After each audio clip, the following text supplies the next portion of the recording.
Greetings.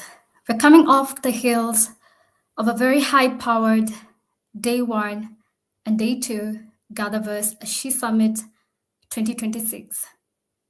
Day three has arrived upon us, and we're very delighted to welcome you.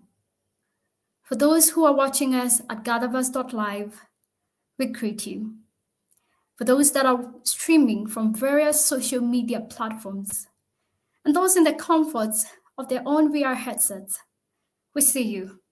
Karibuni sana. That means welcome in Swahili. My name is Ningetao, Communications Director at GatherVerse. Storytelling is how human beings connect. Storytelling is how we find identity and culture. Storytelling is how we pass lessons from one generation to another. Storytelling is how religion, education, industries, companies, business owners, entertainers express their values to human beings, to their hearts and minds. Long ago, in the ancient days, communities used to gather around a campfire to tell stories. Some communities painted their stories. Other ancient communities scribbled their stories on rocks. Today, in the modern world, we do it differently, but the culture of storytelling remains the same. We do it in so many forms, just right in our screens, like what I'm doing right now. We tell stories in form of books, in form of audios, in form of films, and many more other forms. And with that, so many people believe that stories are flooded around the world. I beg to disagree. Yes, I beg to disagree. Here at GatherVerse, as long as we haven't had all story of humanity, we still believe there's so many stories to tell, there's so many stories to listen, and there's so many stories to care about.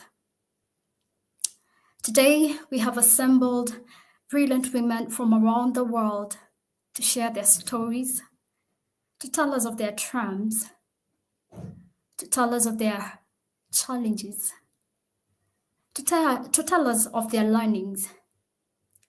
Some will tell us why they care about what they do. Some will tell us why they are resilient, why they are persistent, and what inspires them. We will also explore how stories shape who we become. More so, we will have a very candid discussion about the conversations AI isn't allowed to have. That is GatherVerse She Summit 2026, Day 3 for you. Once again, Karibuni sana, asanteni. That means welcome and thank you. Thank you for your precious time. Thank you for joining us. Thank you for sharing. We continue to ask you, please tell a friend, tell a sister, tell someone who is close to your heart that we are live. Up next is our first roundtable, Stories of Becoming, Women Rising on Their Own Way. May our gather be well. Thank you.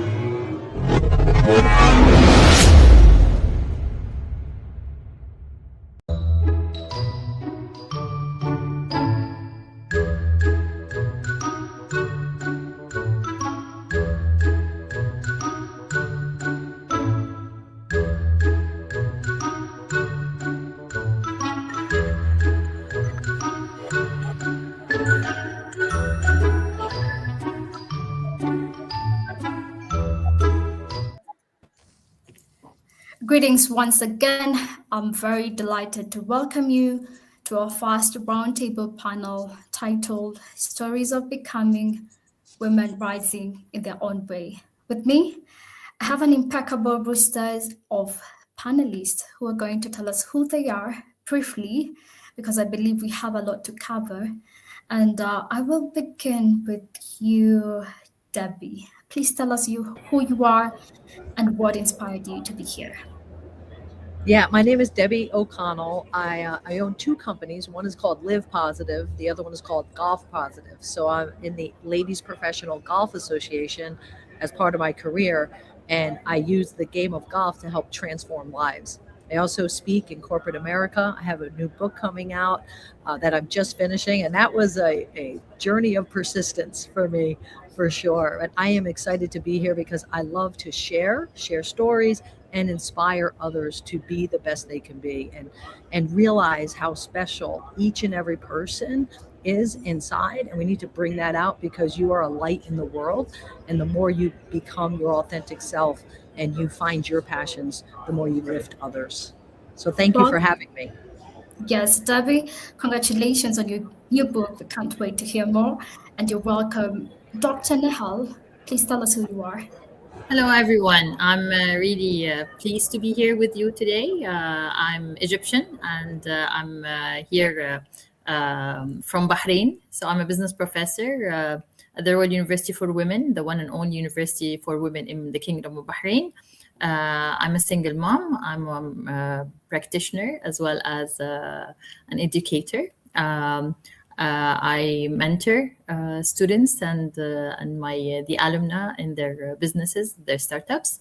I believe I'm a key player in the ecosystem here in Bahrain, and I've been the winner of the Women of the Year award in entrepreneurship and education last year. I've been in Bahrain for the past 10 years, and I think I have an impact, and I would love to spread the word more about it and inspire more women as well as men, indirectly, but mainly women from my place at the Women University. And of course, and I'm a single mom of 3 kids. Dr. So Nehal, we greet you and we welcome you from Bahrain. You are in the right place, and congratulations for your award. Justin, over to you. Briefly, who are you and why are you here? Absolutely. Thank you for having me. I am Justine Clark, and so I am a builder and a steward. And I'm a product and AI leader, but mainly someone who has navigated both structure and uncertainty. So, corporate systems, entrepreneurial spaces. And I've seen how often women are asked to adapt, sometimes without having that support, even internally. And so, what inspires me to be here is a few things. The season that we're in right now, technology is accelerating, especially for women.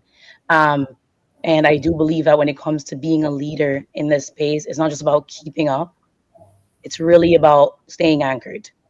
And so, I'm here because my own journey teaches me that becoming, it isn't about arriving at like a title, is really about these intentional shifts that allow us to lead with confidence, wisdom, integrity, especially in this fast moving space. So, very excited for the conversation. Um, I'm an AI consultant and founder of We Create Hub, and definitely believe that when it comes to leadership in an automated world, we need more discernment, more resilience, and clarity. Yeah. And I'm excited for conversation with women who are willing to lead with that clarity and who are willing to build out loud as they're becoming. Yes, Justin, you're very welcome. We're very happy to have you here. Danielle, over to you. Hello, everyone. So excited to be here. My name is Danielle Roberts. I am from the greater Philadelphia area in the States. And I am a future of work speaker, consultant, and content creator. I'm also known as the anti career coach online, and I try and de influence people from hustle culture. And ultimately, I'm on a mission to build a more human first future of work. I think many of us, what we've been taught about success and achievements is outdated. So I'm trying to create a new world that's rooted in people's humanity. And I'm excited to be here today because we are long overdue for a world where women lead no matter where we are from. So I'm excited to be here. Thank you so much for joining us. And you are in the right place. This is GatherVerse, Humanity First is our way of living. And panelists, shall we begin? All right. I've had your stories, I've had your introductions, and they're quite impressive. And I'm here to suck in all the wisdom that I can learn from you. And I will begin with you, Danielle. How is becoming understood beyond personal achievement? And anyone who wants to chime in can chime in. Danielle. Sure. So I think becoming understood beyond personal achievement starts with learning to understand ourselves and understanding like who we were before the world taught us who we should be. When we're really young, one of the first questions that we're asked is, what do you want to be when you grow up? And that roots our worth in our career from day one. And our caregivers, our teachers, based on how we respond. You could say, I want to be an artist, and they'll say, oh, well, there's no money in that. But if you say, I want to become a doctor or a lawyer, people are like, yes, that's great. Like there's money in that, and go on that path. And I think after that, as we enter school and the workforce, we are just like reinforced with this idea that our work equals our worth. And I think becoming understood beyond those achievements and what we're achieving in the external world starts with getting curious about what our values are, how we feel in our work on the day-to-day, and the impact that we ultimately want to make on society or the world at large through our work. So it's really, giving yourself permission to say, you know what, maybe some of the story that I've been taught about achievements isn't necessarily true, and figuring out what success means to us. Yes, absolutely. And I resonate with that. I'm sure everyone was asked, what do you want to be when you grow up? And definitely we would have doctor, nurse, artist, no. And thank you for beautifully putting that out, because I believe the new generation is now experiencing a disruption, and the time to ask someone to be a doctor or anything is very past by time. There's so much diverse things to do. Who else wants to chime in on that? Debbie, I see you ready for that. Please kick it off. Your mic, please. Your mic, kindly unmute. Oh, thank you. Sorry about that. My internet was a little bit unstable. I didn't hear the final question. Oh, it's how is becoming understood beyond personal achievement? Oh my gosh, it's so much more than the achievement. It's who you become on the journey, right? We set goals, we have visions, we know where we want to go in life.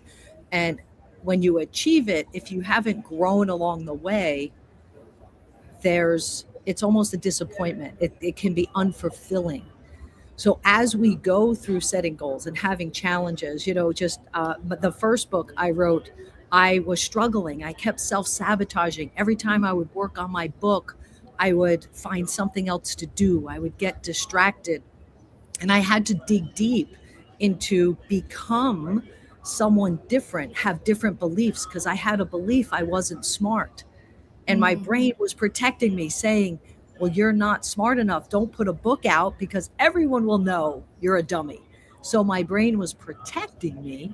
So instead, I had to become a person who believed in myself, who knew I have all the intelligence I need to be successful. So when you think about when you set a goal, who do you need to become to achieve the goal?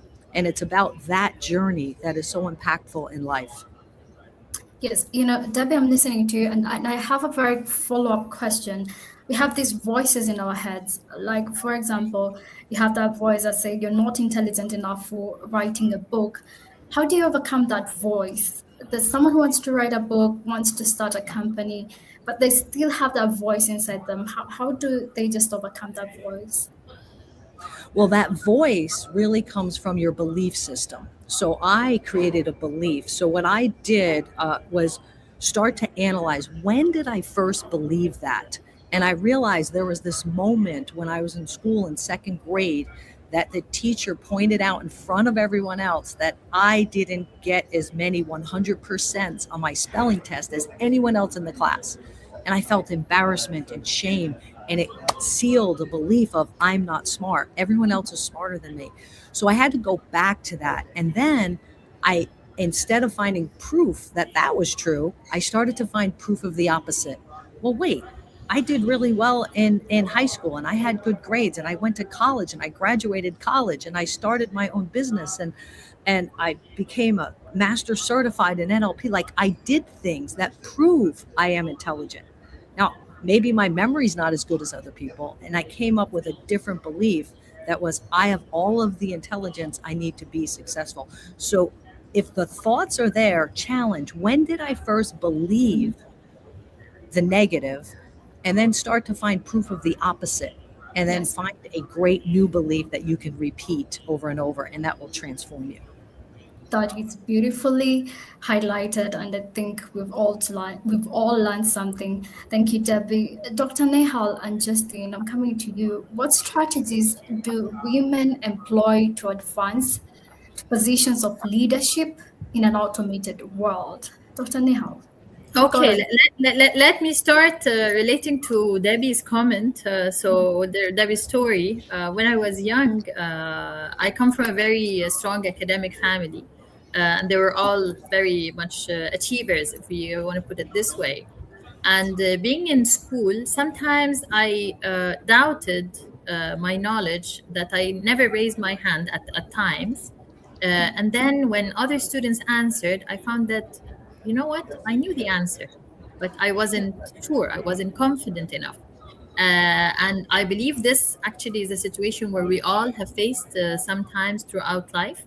And the thing is, of course, self discovery and exploring our own competencies and potential is really important. And maybe trying to speak more often, communicate more often what you know, who you are, what are you dreaming about. It's not easy speaking up, it's not easy putting it on paper. It's not easy talking in front of anyone. So this is a challenge that we have to maybe train ourselves as well as our kids and the younger generation. Now they are more bold, but maybe not about their own personal feelings. I feel that sometimes they're bold about the wrong things. They're not bold about what their dreams and how they feel, and this is very much important. So being a leader or becoming a leader starts by knowing yourself, understanding yourself well, and communicating this to others. And again, trying to find the right support team, support group, like expressing yourself in front of the right people. Seek advice, seek help whenever is needed, because sometimes we're arrogant, sometimes we're shy, sometimes we're proud, especially if we're females.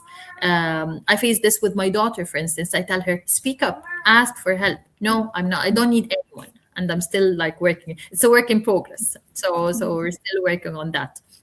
Yeah. Yeah. So Please go. so the thing is, especially in an automated world, I'm a business professor. Of course, we all need technology, and of course it's now inevitable. But the thing is, we need to again know exactly what we know and know what we don't know, and we just identify where the gap is, and we seek help, or we seek somebody else to fill in such a gap, and try. It's a continuous process of learning, in like improvement, and getting to know other information and tools to survive. Yeah, that's it. Yeah. You know, Dr. Nehal, I was listening to you, and what stood out for me is understanding what you know and what you don't know. That really adds depth to our conversation. Justin, over to you. Absolutely. Thank you, Doctor, for sharing, and Lynn for the question. I will continue expanding off of what the doctors shared, which is knowing what you know and knowing what you don't know. And what comes to mind for me here, to your question about how women advance in an automated world, is that when people hear automation, a lot of times they think acceleration. And I have a counter kind of take to that, if you will, where that I do believe that the leaders who are really going to rise and who are rising are those who can kind of slow the room down. ask better questions and think about how we're guiding responsibly with automation, with AI solutioning. Um, and I would also then say that the way in which, for me, it drives back to being anchored. So being anchored, and then also continuing to increase in discernment. As a being anchored, I'm Jamaican from origin, and a lot of that means that you're surrounded by like family and your people. And I think that's very helpful when it comes to being anchored. And then to the second point of discernment, when you're in a world where like you can do every and all things, and increasingly that is happening, right? The skill set and the sharpening of discernment is really what's going to, I believe, set women apart, set people apart, um, and like have us build a world that have us steward a world, if you will. That's my word, I think, for this quarter. Like, how am I stewarding my gifts? How am I stewarding what I do? But that discernment is going to help us steward going forward in that automated world. Yes, Justin, that's a great insight, and just a little bit of curiosity. What's the character of the person who slows down the room? What's the character of the person who says, "Can we just slow down? We're moving too fast." How does that person look like? Absolutely. No, it's a fantastic question. So, can we just slow down? I would say that the character of this person is like they very much value and understand the importance of trust, right? As we're all talking, you know, we're talking about how do you also like remain human centered, if you will, in this increasingly automated world, tech driven world. And so I would say the character of this person is just like, I do want to foster trust. I would also say that they're built on clarity, and they have a sense of resilience around them. So clarity because you don't want to just go after every and anything, right? And that discernment part of it. And their character is with that on integrity because they value trust, because they value how they show up, how they steward again the gifts Yes, and what they're outputting. Absolutely. that's well said. Thank you so much for sharing the insight. Let me just go to the next question, and I'm coming to you, Danielle. What internal shifts precede visible change? What needs to shift in us before the world can see it? Oh, so much. Debbie talked before about the self beliefs that we have, and many times we wait until we feel ready or feel confident. But ready isn't a feeling; it's a decision, and it's very much about building that confidence and that self trust along the way. So I think the first thing is just noticing that you want something different and then giving yourself permission to want it, to realize that you don't have it all figured out and that's okay. To realize that mistakes and failure are part of the process. And Justine talked about resilience being a quality of leadership and being able to get back up and try again. And through that experience, through the process of becoming with whatever you're showing up to do, that's when the visible changes on the external world really start to show up. It's like, oh, I can do this. I can fail and continue to move forward, and it's going to be okay. I can make a mistake, and I'm not. The world isn't over. So I think it's really about allowing yourself to want something different, trying things, experimenting. Because when we think about achievement, it is not about that goal. It's about how we want to feel in the pursuit of that goal, the process of becoming toward it. That was captured very well, the process of becoming it. And, I just took a note down. Being ready is a decision, right? That hit me. Justin, do you have something to add on this? I feel like Daniel covered it really well. I'd say internal shifts are also, I had a conversation with a girlfriend recently, and she was saying, be like brutally honest with yourself, right? She told me that sometimes we write our journals out as if someone is going to find it and read it, because honestly, that happened in life. Like, parents found it and read it, or partners, boyfriends, what have you. And so there's a sense of like a guarding of your own thoughts and your own limiting beliefs and things. That is an exercise that I am honestly going through even now, which is be like the most truthful, honest that you can with yourself, and even in writing, face those fears. And so there's something about that, facing those fears or writing it out, that kind of, it begins that process, I believe, that like Daniel's even talking about as well, the visible change. Absolutely. Writing that down, that's one of the most recommended ways. And there's so many ways, but thank you for putting that out. Dr. Nehal, I'm coming to you with your leadership capacity. How do stories influence leadership capacity? Well, of course, stories are very much helpful because it's quite an inspiration for us and for others. Even myself being here today, it's a learning process for me. So again, I'm trying to know the different practices and different challenges. So again, if something I can relate to, if something I can maybe share with my students, share with my mentees. So again, it's really important.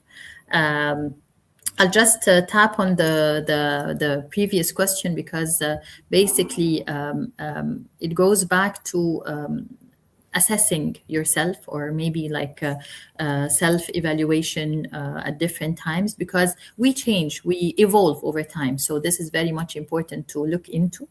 And of course, whatever is happening internally, definitely it reflects to whatever is visible. Sometimes maybe you have a certain belief or a certain value, but you're not well demonstrating, or you're not reflecting properly. So maybe sometimes you're more grounded over time, or you know how to do it over time. Sometimes, like, I'm always perceived, alhamdulillah, thank God, of being kind, and I always say kindness brings kindness. But the thing is, sometimes you have to reflect it differently, or practice it differently, because again, sometimes it's misperceived. So this is very much important to look into. Sometimes, of course, looking at different goals at different times. The role of stories in the daily life, of course, like a business professor, and like along with students all the time. So again, I hear stories, we pick out of it. And of course, when you hear a certain story, when you bring it back to the classroom, of course, maintaining confidentiality and all. But the thing is, the lessons learned, when it's easier for students to understand and relate, and maybe actually develop. I don't want to say change, but again, maybe adapt, or like practice things differently. One of the things I've been a practitioner before being an academic. And as I mentioned, I come from an academic family, so it was the normal route, speaking about what you wish to become when you grow up. My dad is a business professor. My mom is an English teacher, and she was a school headmistress. So basically, I'm into academia some way or another. But I started working as a practitioner and in a consultancy firm in one of the ministries as well. So throughout my journey, I had the teaching on the side. So basically, I was teaching part-time basis, and then I decided, you know what, I want to have my academic career is the main career, and then whatever I do just to complement it. And it helped me a lot, because basically I was bringing those stories, the hands-on experience, to the classroom environment. This is how I felt I have genuine, authentic information to share. I have what it takes. I'm not just stating theories, and I'm just far from what's actually being done. So this is very much important. So this relates to the stories as well. Dr. Nehal, before that, I'm going to come back to you, and you're going to tell us more of your experience, because I feel like we have another question that will really go in depth into your experiences. But I want to hear it from you, Debbie. I hope you're in a position to really bring us your story. How do stories influence leadership capacity? Your mic, please. I'm so sorry. Yes. Stories are absolutely the key. So there's a couple different stories, right? One is the story you tell yourself, like the old story that I shared earlier, not, maybe not smart enough, not good enough. So what stories, one, for you personally as a leader, are you telling yourself? Are you saying, women can't succeed? Is that a story you're saying? Women won't be a CEO of a company. Is that a story you're telling yourself? Because there's actually proof of the opposite in our society, right? Mhm. Women do succeed. Women do get to the top. Women have exploded. So what are you telling yourself? And then there's stories in terms of teaching, right? Yes. So when you are sharing stories, that's when people learn. And as I said, my next book coming out is C-Suite Success. And I interviewed women who are in the C-suites of corporate America who made it to the top. And they share their stories. And so many of them share stories about being authentic.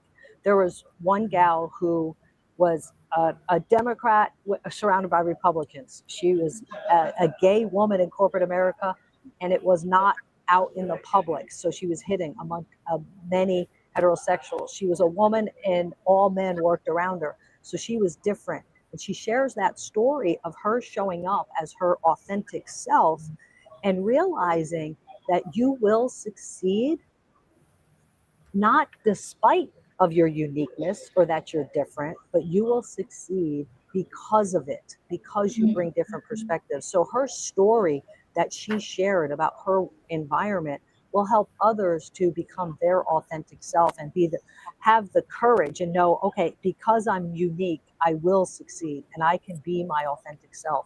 So it's a story that elevates people. So think of what stories you can share with others, that there's a lesson in there. If you always find the lesson in your life stories, you can empower yourself and continue to learn life lessons and empower others along the way. And also pay attention to the story you're telling yourself. Make sure it's an empowering one. Thank you, Debbie. Thank you for sharing that lesson. Our unique selves, that is what makes us stand out. And I will repeat that because that is something that came across yesterday, and you topped it up with a very strong story to it. And I'm back to you, Danielle and Justin. What traits differentiate resilient leaders from high potential but fragile talent? Danielle. Yeah. So I think the biggest thing would be tolerance for rejection and audacity. I think when we think that when we get rejected, we feel like we fail. But if you're not putting yourself out there, then you're not getting rejected, right? I have a goal for myself this year to get rejected like at least 500 times, because it means that I'm just going for it. I'm going to have the audacity to swing big, and who knows where I'm going to land. But if I only put myself out there 20 or 30 times, then like I decrease my capacity for the yeses that I'm going to get to move forward. So I would say, your tolerance for rejection is one. I would say your belief that it is actually okay to disappoint people. We can't do everything. And especially as women, we hold a lot of emotional labor on our shoulders. We feel like we can't say no as often. So I think being able to say like, no, I understand what my vision is, and I'm going to stay committed to that because I just believe in it so much. And then I would also say the ability to hold ambiguity. I think when we are working towards something as a leader, or we're thinking about a business that we want to start or a project that we want to do, we are looking for certainty that it's going to work out.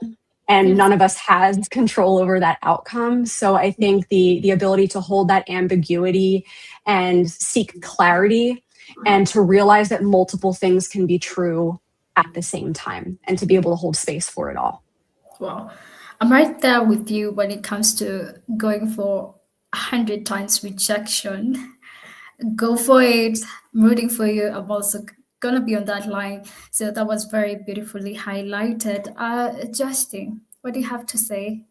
Hey there. I am right there with both of you on that as well. The concept of just doing it scared. Do it scared, right? Mhm. Prove to yourself. Let's see what happens. To to this question, what comes to mind here for me is one word, conviction.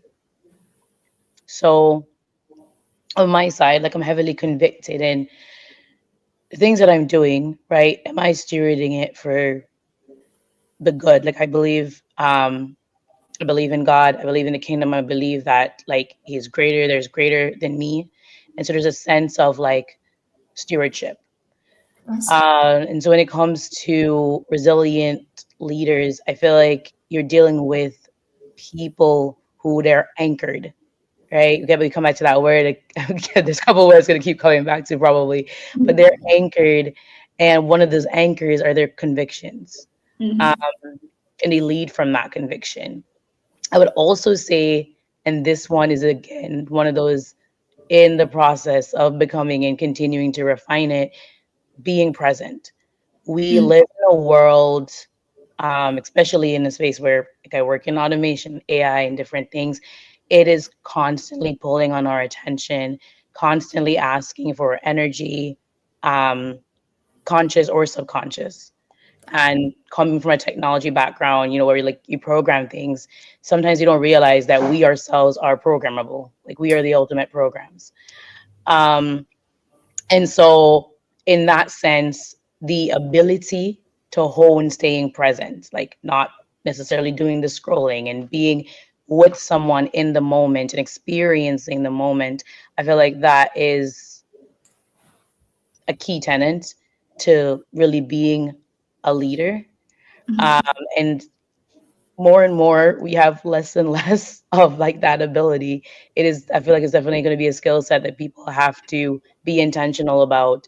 Deplug, which is weird to hear a Yes. technologist say that, I know, but deplug or be very convicted on like what you're using XYZ tool or solution for and things, and when to step back, when to move forward. So that's my Absolutely. take on your question. Thank you. Fantastic view, and I feel like so many of us relate to everything that you just said, especially being present, right?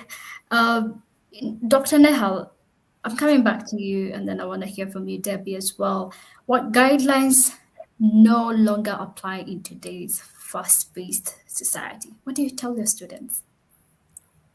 Well, of course, when we talk about today, so basically it's continuous change. So basically, more flexibility, more adaptation, so adaptability, as well as, of course, not losing the human touch. So emotional intelligence is really important. Um, but it's about no border lines, but still we tell them you have to maintain values, you have to maintain especially respect, hierarchy, and so forth. You have to maintain, especially I insist on that, being professional, because females, if they don't act professional, they are misperceived in the workplace. Just as a challenge against their networking and expanding and getting things done. So basically, they have to act very professional, because there are sometimes some stereotypes about females, like not identifying their priorities or setting their priorities straight, or they don't know what needs to be done in the workplace. And again, there's a big differentiation, of course, between being feminine or being professional but still maintaining your femininity, so again, or identity, let's put it this way. So what you want to reflect to the workplace, what you want to reflect to the outside world. So this is very much important. I just want to tap on what Justine mentioned, like when to step back or move forward. And again, for females, this is very much important. Yes. Actually, I've been facing something recently. Sometimes you have to know, of course, choose your battles, but you have to know when to let go. And this is sometimes let go of a position or a place, or maybe an achievement that you have achieved. So this is very much important, and you need to know how to act wisely while while you're losing ground. Yes.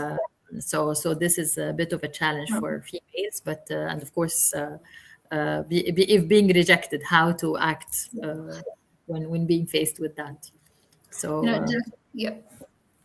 Dr. Nehel, I just want to relate to what you said, knowing when to leave the battle. There's an African proverb where we say a woman needs to learn when to enter the market, when to stay in the market, and when to leave the market. So that was something that really captured my mind. Debbie, let's hear from you.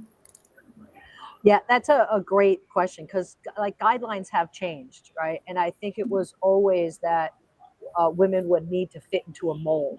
And years ago, when you looked around, say in corporate America, or when there were women entrepreneurs, they were looking like men, like they were dressing more like in the suits, and they were fitting into a mold. I don't think there's a mold anymore. And what the key there is to be your authentic self, and that creates better and deeper relationships.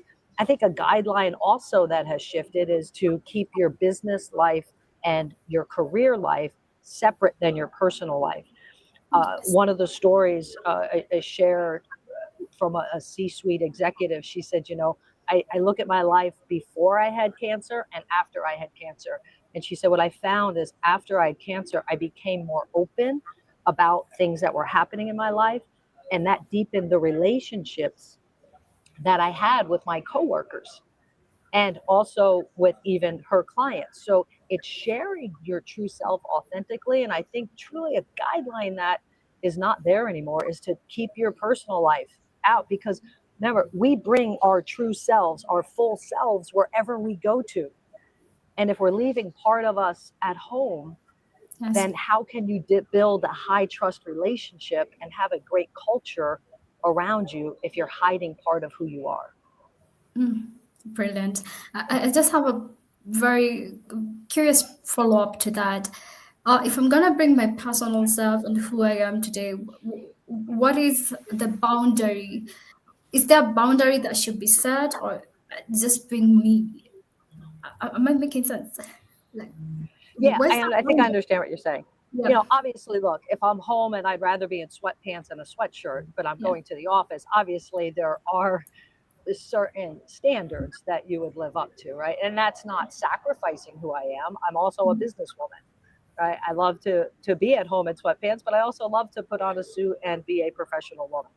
So there are certain places, but when it comes to building relationships and building high trust relationships, it's being a bit more vulnerable and a bit more of your authentic self. Like the gal I told you who was hidden in a closet in terms of her sexuality for so many years, finally it came out, and she was so famous. She actually was on like the front page of the business section of the Wall Street Journal. Like that's how famous she was. And there was no other female executive who had shared her sexuality in this way. And when she first shared it, it was actually in a speech. And she said from that moment on, she was able to live her life in full color because she could be her authentic self. And she was totally accepted, and her relationships were even deeper. Yes. So it helped in so many ways. But yeah, are there, certain ways to dress, in a way? I also know an executive who said, look, if I have to put a black suit on, I don't want the job because I'll probably put a pink one on. And I'm at a conference with her right now, and she has a pink suit on. So there's part of you, use your judgment, you'll know, but definitely open up a little more vulnerability. I appreciate that. I'm seeing my timekeeper ringing that bell, and I want to hear briefly from each and every one of you. Let me just go to the last one. What stories deserve preservation for future generations? Isha, what do you have to tell for future generations? I'll begin from you, Justin, briefly, and then we'll pass it on, and Debbie will conclude. Justin, over to you. Your mic, please. Yeah. So it's sharing what I would share with the future generations. Yes, briefly.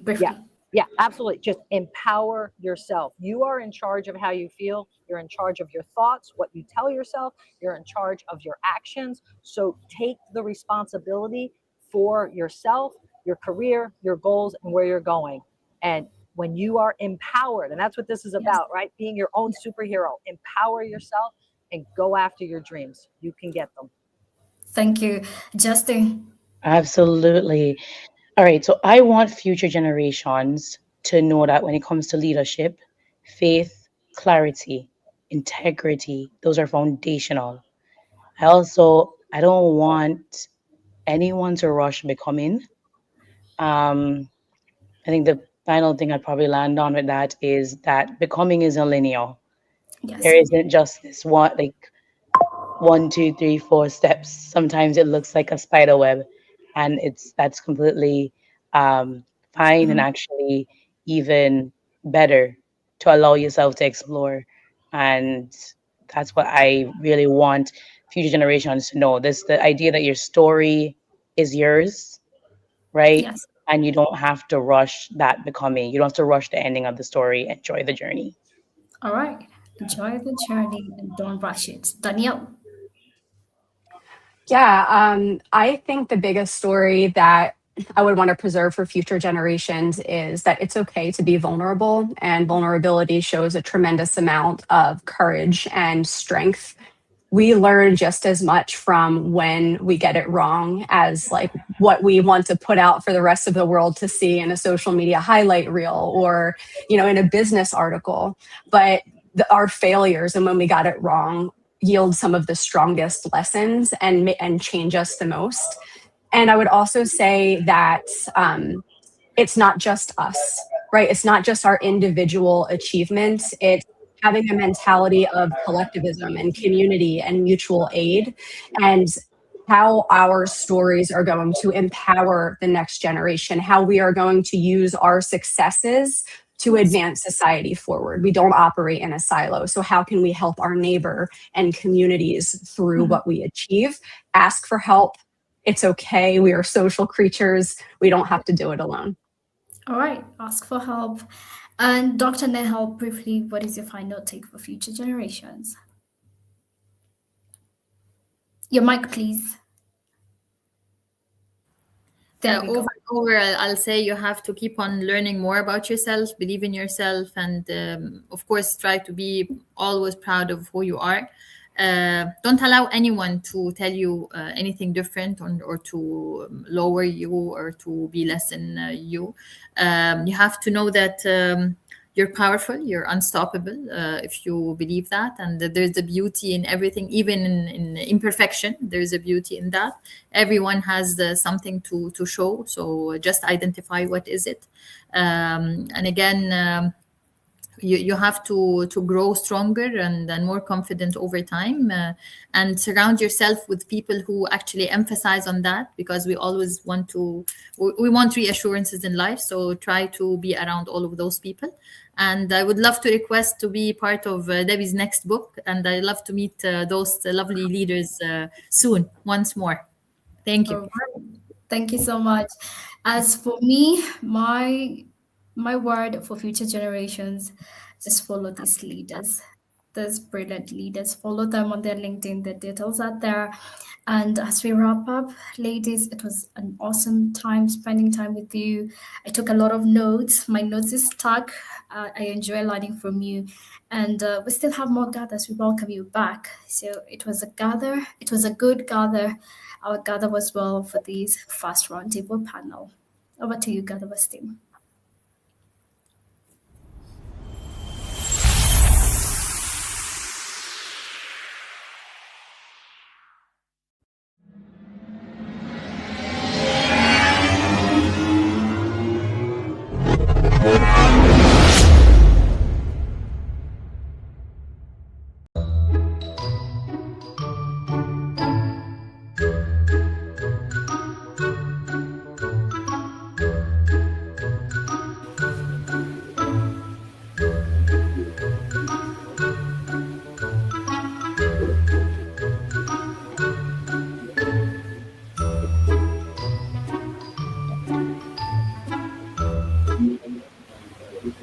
Greetings and welcome to GatherVerse Summit. Beverly, good to Hi, see Thomas. you. Good to see Yes, you. it's great. Same as here, same as well. It's been an amazing 2 days of the summit, and much has been said on the summit, and also much has been gained. And I want to say shout out to Lynn and the incredible panelists for starting off the day 3 summits. And here with me is Vivian Mitchell. It's an honor again to have you on the fireside. Thank you for joining in. A brief introduction about myself. I am Salvation Chigaroka. I'm a product operations manager at each blog, and I'm joining live from Lagos, Nigeria. So please kindly unmute your mic and give us a brief introduction about yourself. Tell us where you're joining in from, and what's inspiration to join She Summit. So I'm joining you from South Africa. I'm currently in Durban on the East Coast. Originally from Cape Town.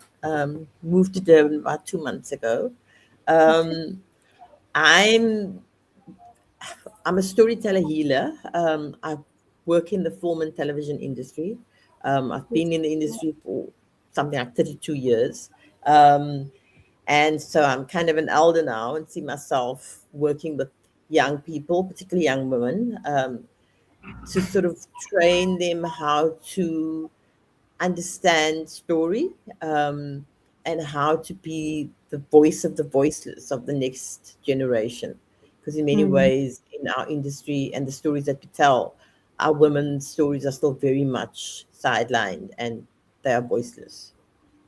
That's very beautiful. It's good to have the wisdom of the elders, and that's why we're happy to have you join us today. I personally love the theme of today's fireside chat, the stories we become.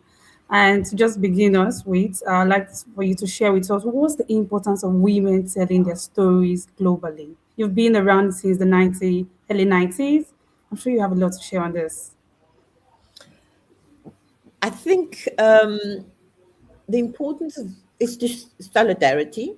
I think that the more we learn of women's stories in other parts of the world, and we share those stories, we we grow solidarity. And right now, in the world that we find ourselves in, which is incredibly toxic and incredibly patriarchal and combative, we need that kind of storytelling solidarity across, I mean, the globe, not just the global south, but I think the north as well, in that women should come together and understand that our situations are not unique.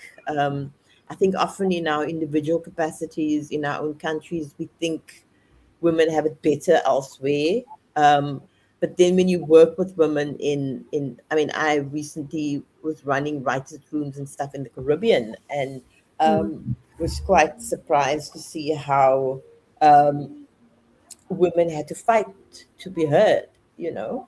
And so I think it's important that as storytellers we share our experiences, and in so doing also collaborate and bring in the expertise of people from other women from other parts of the world who can help us enhance the stories that we tell to reach a global audience. Right, right. I totally agree with you on that. Thank you very much for articulating that with clarity and explaining that very well. I also believe storytelling helps to shape how women understand themselves. And this Yes. this will bring me to ask on how does storytelling influence identity, memory, and belonging for women across generations and geographies. So when I saw that question, I couldn't help but laugh because, my background is that I was a anti-apartheid activist. I fought in the liberation struggle against apartheid back in the 70s Wow, and 80s. I was a that's a full-on beautiful. combatant, a real militant. Um, Oh, and our, I spent some time in prison as well, and that taught me a lot as a woman to um, find my interior sort of core of resilience. Um, hmm, but I remember being told that our struggle is against white people, against a white oppressor. hmm, And I hmm, used to say, yes, but the first oppression that I know and that I could acknowledge was that of a young girl. of being a woman, of being told, shut up, you're too talkative, you're too opinionated, and fighting to have my voice heard as a woman, not just as a black woman, but as a woman.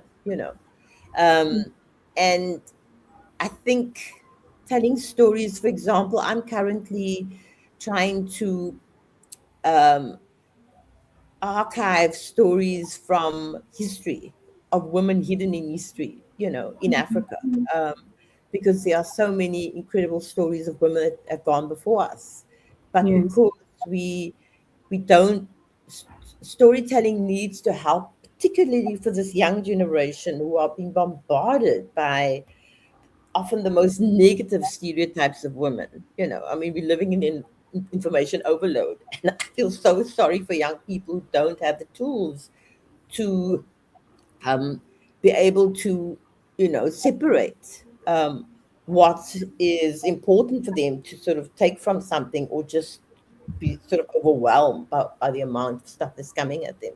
So I think in terms of identity, I'm using storytelling to tell the stories of resilient women from slavery in Africa, in South Africa. So few people know that South Africa had slavery. It's the only country in Africa where slaves were actually brought to, not taken from. You know, Mm-hmm. and Mm-hmm. and telling those stories. So it's healing. I think that storytelling heals identity. It heals memory. It brings you a sense of self. It gives you a sense of being able to navigate your way in the world because you are strengthened through stories. And so those of us who are the creators of stories have to become far more vigilant, because it's almost a sacred task in that you have, at any given time, you could possibly have 4 million people watching the story that you're telling. So Mm-hmm. for me, I'm also trying to teach students when I teach that there's a spiritual obligation, almost in a way, of being very, and sacred, of being very vigilant in terms of the Right. way we portray, particularly women, in the Right. stories that we tell. Currently in South Africa, for example, I'm horrified at how young women themselves portray women in the stories that they tell. The Mm-hmm. scheming bitch, the woman that's going to take your husband. Um, and I often find, and for me, it's also to understand that there are young men who are in touch with their feminine. And so I think it's important also through stories to give that sense of identity to both young men and young women in terms of what are the issues that young women in this very patriarchal, gender-based violence society of South Africa, for example, that we live in, how do we rise above that? But I think at the same time as we're trying to empower women, we should also be educating young men. Yeah, right. I totally agree with you on that. And thank you very much for sharing a part of your story about the resilience times in the 70s. I really appreciate you sharing that on this fireside chat, because that means a lot more for myself, the younger generation coming up. I look up to people like you, Beverly, who is championing the stories that are part of our identity as Africans, as women globally. And it's a power for us, and it's a shared goal that we keep the stories alive. So thank you very much for sharing that with us. I'd like for us to shift a little bit from culture now to the industry for a moment. How do women storytellers protect authenticity while navigating funding, co-production, and the global market pressure? I think it's by having a very clear understanding of what the story is that they're pitching, right? I Mm, often find that um, I'm having to do a lot of training with young women to train them how to articulate when they pitch, when they have to stand in front of people and pitch their stories. mm, Um, there's also that sense of teaching young women to be confident. But I would say collaboration is, for me, the most important thing. Is I'm often nurturing younger female filmmakers, standing with them on these platforms to give them that kind of courage. And then me, myself, wanting to work with more experienced storytellers from the US or from Europe or from Africa, you know. Mm. So we need to be building those blocks of collaboration and participation and partnering, you know, in terms of getting those stories across, because and also being very careful in Yeah. how you go about raising your funding. Who are your investors? Don't Mm. just rather walk away from an investor that's going to force you to change your story Mm-hmm. and see it as bums on seats than trying to prevent you from telling the authentic story. So I think you've also got to learn to be tough and walk away from money that can possibly compromise the story that you want to tell. Hmm. Hmm. Thank you for sharing that authentic story, bold, and thank you very much for sharing that. I'm really enjoying this fireside chat. We don't have much time on our hands, and I'll just quickly go into the next question. How does leading scripted development? You've been in this industry. You've been a very influential person on the storytelling part in the industry. I want to ask, how does it influence women's voices? How does it influence both the women who are seen on screen and the ones unseen? I think it starts with story, right? Mm, So in that writers' room, when you're sitting there, I recently worked with a group of Nigerian female writers. One mhm, of the most incredible experiences that I had, where we had to learn to focus on the story that we were telling and not ego, right? And I think it's mm, so important that when we are um, trying to tell these stories, that we focus on what is the story that I'm wanting to tell. What's the moral tale that I'm telling? mm, And I think women mm, are far more adept at getting into the emotional heartbeat of stories. And so mm, it's about not just um, you know the final thing that we see, but the actual or the cast or the crew that we get. But when it starts with that idea that you're turning yeah. into a story, and you're sitting in those writers' rooms, and we're working out what's our arc across the episodes, or what's our arc across the feature film, is getting Mm, in touch with that nuances and those anecdotal techniques of what makes women tick. We have to start presenting women as authentic with flaws. Um, Women don't have to be glamorous and beautiful, and and this is what really works on my nerves about the current thing, is that women have to look so good on television. They've got to be thin, they've got to be the perfect svelte. figure.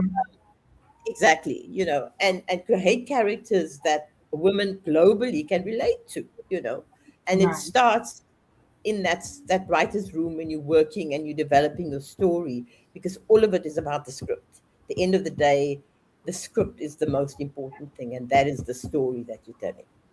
Thank you. Thank you. A lot of time is not on the side. I really would have looked forward to having more of this conversation on future She Summits and even this year, other summits coming up. Would love to see you join us again, Beverly. And Yes, thank you very much for sharing so much with us for the work you do with young women out there. And thank you for being an inspiration to this generation. It was lovely having you on this fireside channel. And see next time. Bye, Beverly. I gather was well. thank you so much, and thank you so much. Thanks for having me. Bye bye. Right. Yeah.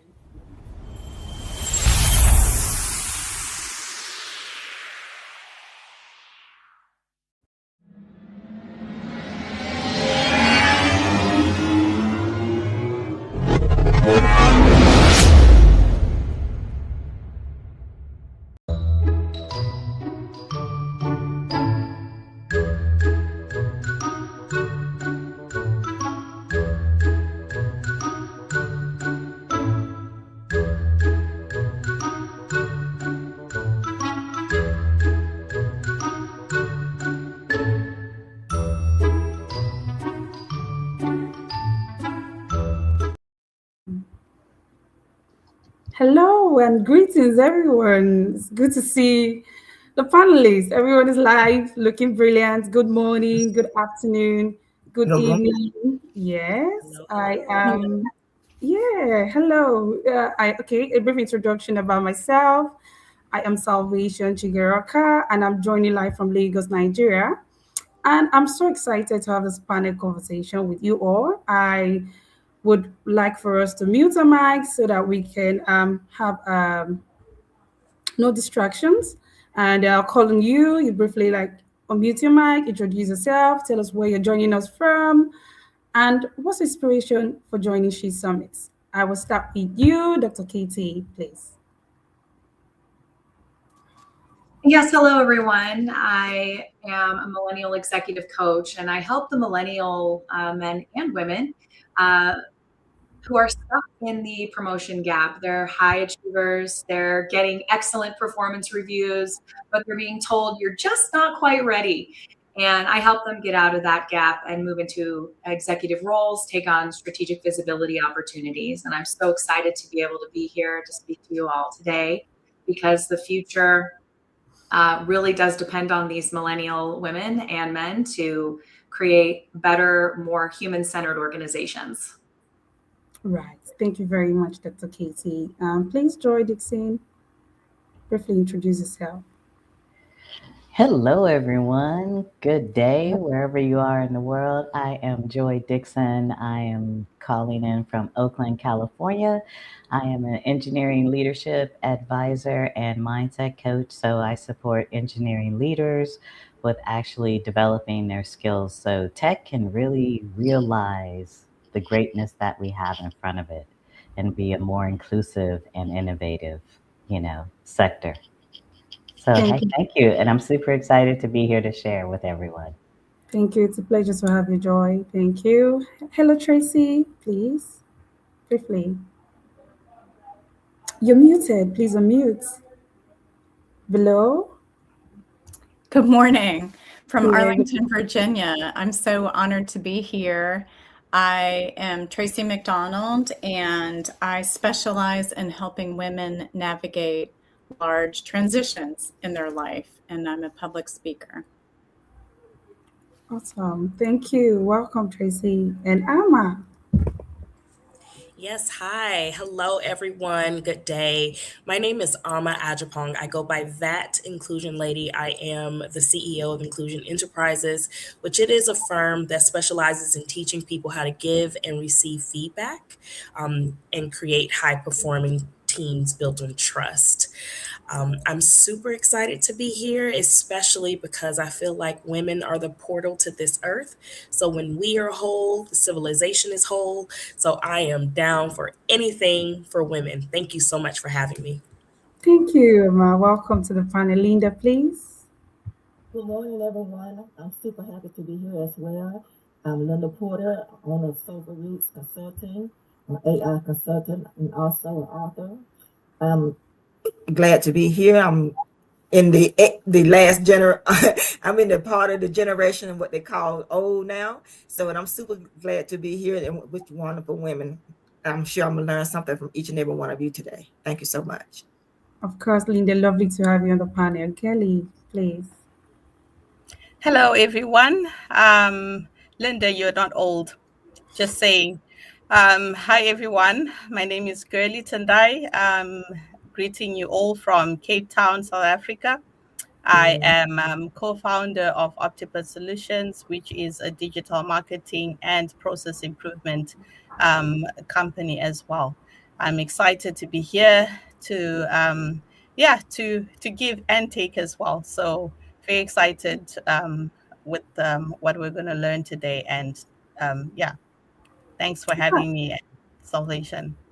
Thank you very much, Kelly. You're very welcome to the panel. And I want to say kudos to Linda. We're all superhero agents because Linda gave us, I don't know if you saw the LinkedIn post, where we all wore lovely costumes. And that was very brilliant, Linda. So thank you very much for that lovely, very creative post. And yeah, so we're gathered here to discuss the future she builds, guiding generations. And it's a very, very peculiar conversation. And I would like to be starting off with Dr. Katie. And Dr. Katie, I'd like you to open up the panel conversation and share with us what needs to change in today's world, today's advanced world.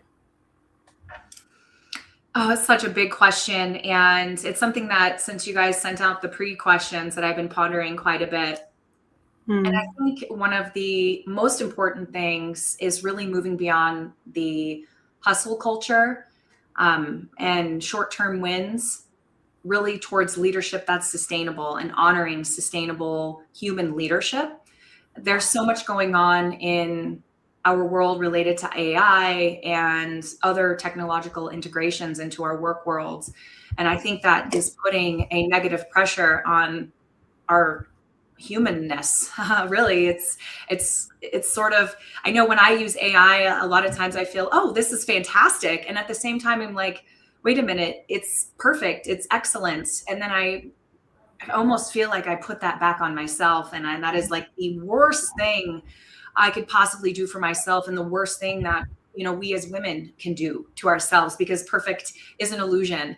And so if we can move beyond the whole hustle culture, especially in our work environments, and move beyond short-term wins towards sustainable leadership practices inside of corporations that actually honor the thought processes and the emotion and the energy that humans hold, I think that would be transformational in our advanced world. And I think that that's what I'm working towards, shepherding into this 21st century workplace culture that acknowledges, yes, we can leverage these technological advances, and we can still be human, and we get to decide. And that's the kind of future that I want to see in our advanced world. Thank you. Thank you very much. Move beyond the hustle culture. I think that's brilliant. Joy Dixon, would you like to add to that? You, Sure. Yeah, definitely. Um, as far just because I leadership and especially leadership in tech, most people do not have leadership training. That just is. Um, and it's really interesting, Dr. Katie, you mentioned humanity, because I was on a panel like 10 years ago and people asked me what the future of tech was. And I was like, humanity. And as an engineer, like I've been writing code since the 6th grade, so it's been a minute, people. Um, and even with AI and kind of AI engineering, you still need people. You still need those fundamental skills. But like your human skills are really what's necessary as we move forward. Absolutely, your technical skills. I'm not going to tell anybody in tech not to learn AI or anything like that. But what's really going to set you apart and move you forward are your human skills. And that's where we are right now. And it is of the utmost importance that we do, adopt more. What I like to actually focus on is regenerative practices, right? Because it's one thing to like maintain, it's a whole nother thing to keep like, oh, this actually feeds me and actually supports me. So that's really what we need to look for going forward, is really looking at those practices, just how do we keep building? How do we keep this machine going?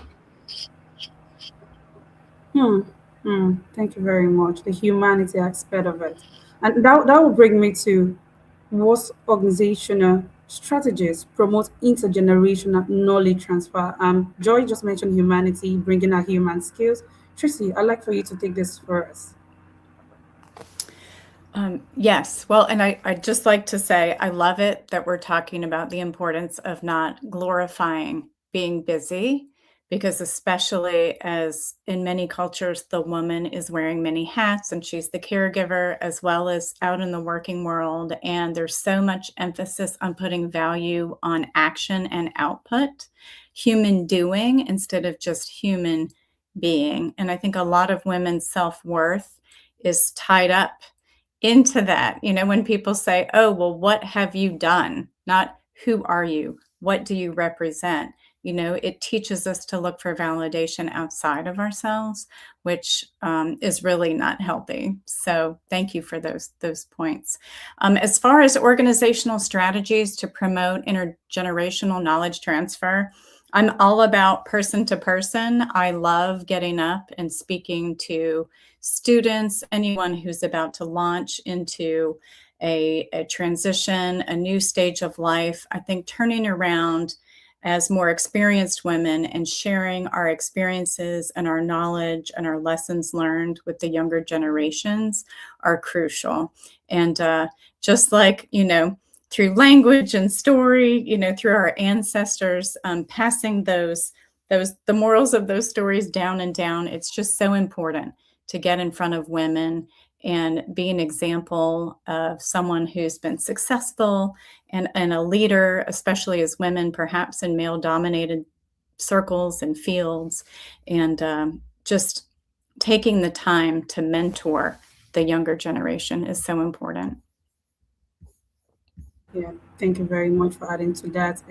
The transfer of knowledge cannot be overemphasized, especially in this generation.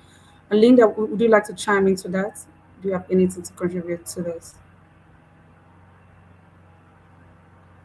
Sorry about that. Yes, and I also agree with Tracy. She pretty much said what I had in mind. I also believe in the reverse of mentorship as well. I think our younger people are here. They can teach us as older people generation some things, especially when it comes to AI and technology. You can give. I remember giving my 2-year-old great niece my phone, and she was able to remember my password. And I was wondering what she was doing with my phone. She was holding it so long. Then I realized she had been on my phone for like 15, 20 minutes. I said, she definitely couldn't be hitting buttons that long. So I finally looked over to see what she was doing and realized she had got into my phone. She had remembered seeing what I have done. So younger generations are really smart people. So they can transfer some of the knowledge that they have, even though they're younger, into us, as well as we can transfer the knowledge and our wisdom that we should have into them. So I think it's like a core learning environment. I agree with Tracy that we can just give the knowledge that we have and pass it down to the next generation, as well as that generation pass up what they have with us, and we just can coexist. So I think that's how we're going to transfer the knowledge that we have. Thank you very much, Linda. Oh, Amma, you have something to add to that, please? Yes, thank you. I love what everyone just said. I just wanted to add 4 really actionable things that people can do if they're at their companies. So, when we're thinking about succession and transfer of knowledge, it is important to document the why, not just the what. Especially because with the younger generation, they're asking questions. And so, if they can understand the rationale behind some of the decisions that are being made, it creates more empathy and more dialogue around what needs to be changed and why, versus just this is the way we've always done it. Another thing is shadow to own handoff. So, for example, the current owner of the process can hand it off, but also allowing opportunities to shadow so that person can learn from being side by side to someone with someone, and along with shadowing, offering opportunities for teachbacks because people learn in various ways. And so if we're transferring this knowledge, we don't only want the what, the why, but also the opportunity to teach back, but the more tenured person not looking to assess the person teaching back based on how they would do it and by their own norms, because that's ethnocentrism, right?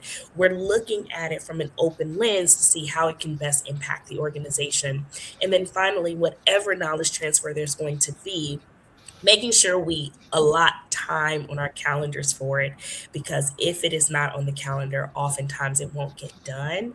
And that also shows the importance we put behind that knowledge transfer. So just wanted to add that piece for anyone listening. These are very tangible things you can go schedule tomorrow and start doing. Thank you.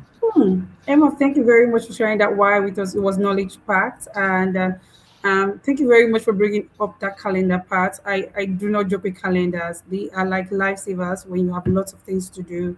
You schedule. We're humans. We forget. We are family. There are lots of things to attend to. You just need a reminder. Noe just joined us and she's been taking notes. I see her putting down a lot of things on her book. Noe, please unmute, introduce yourself, tell us where you're joining from, and your inspiration for joining us. Yeah, thank you. I'm very happy to be with you now. And so, yeah, I am on Nate. I'm completely agree with all of you. I am a woman in tech since more than 20 years now. So I have can check the change, and there's a change in industry area. It's not so fast than it should be. That is true.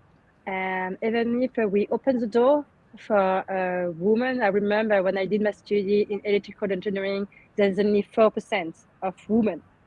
So, and in electrical engineering, it's still 4-5%. In AI, is a little more. Cybersecurity is still short. Mechanical also.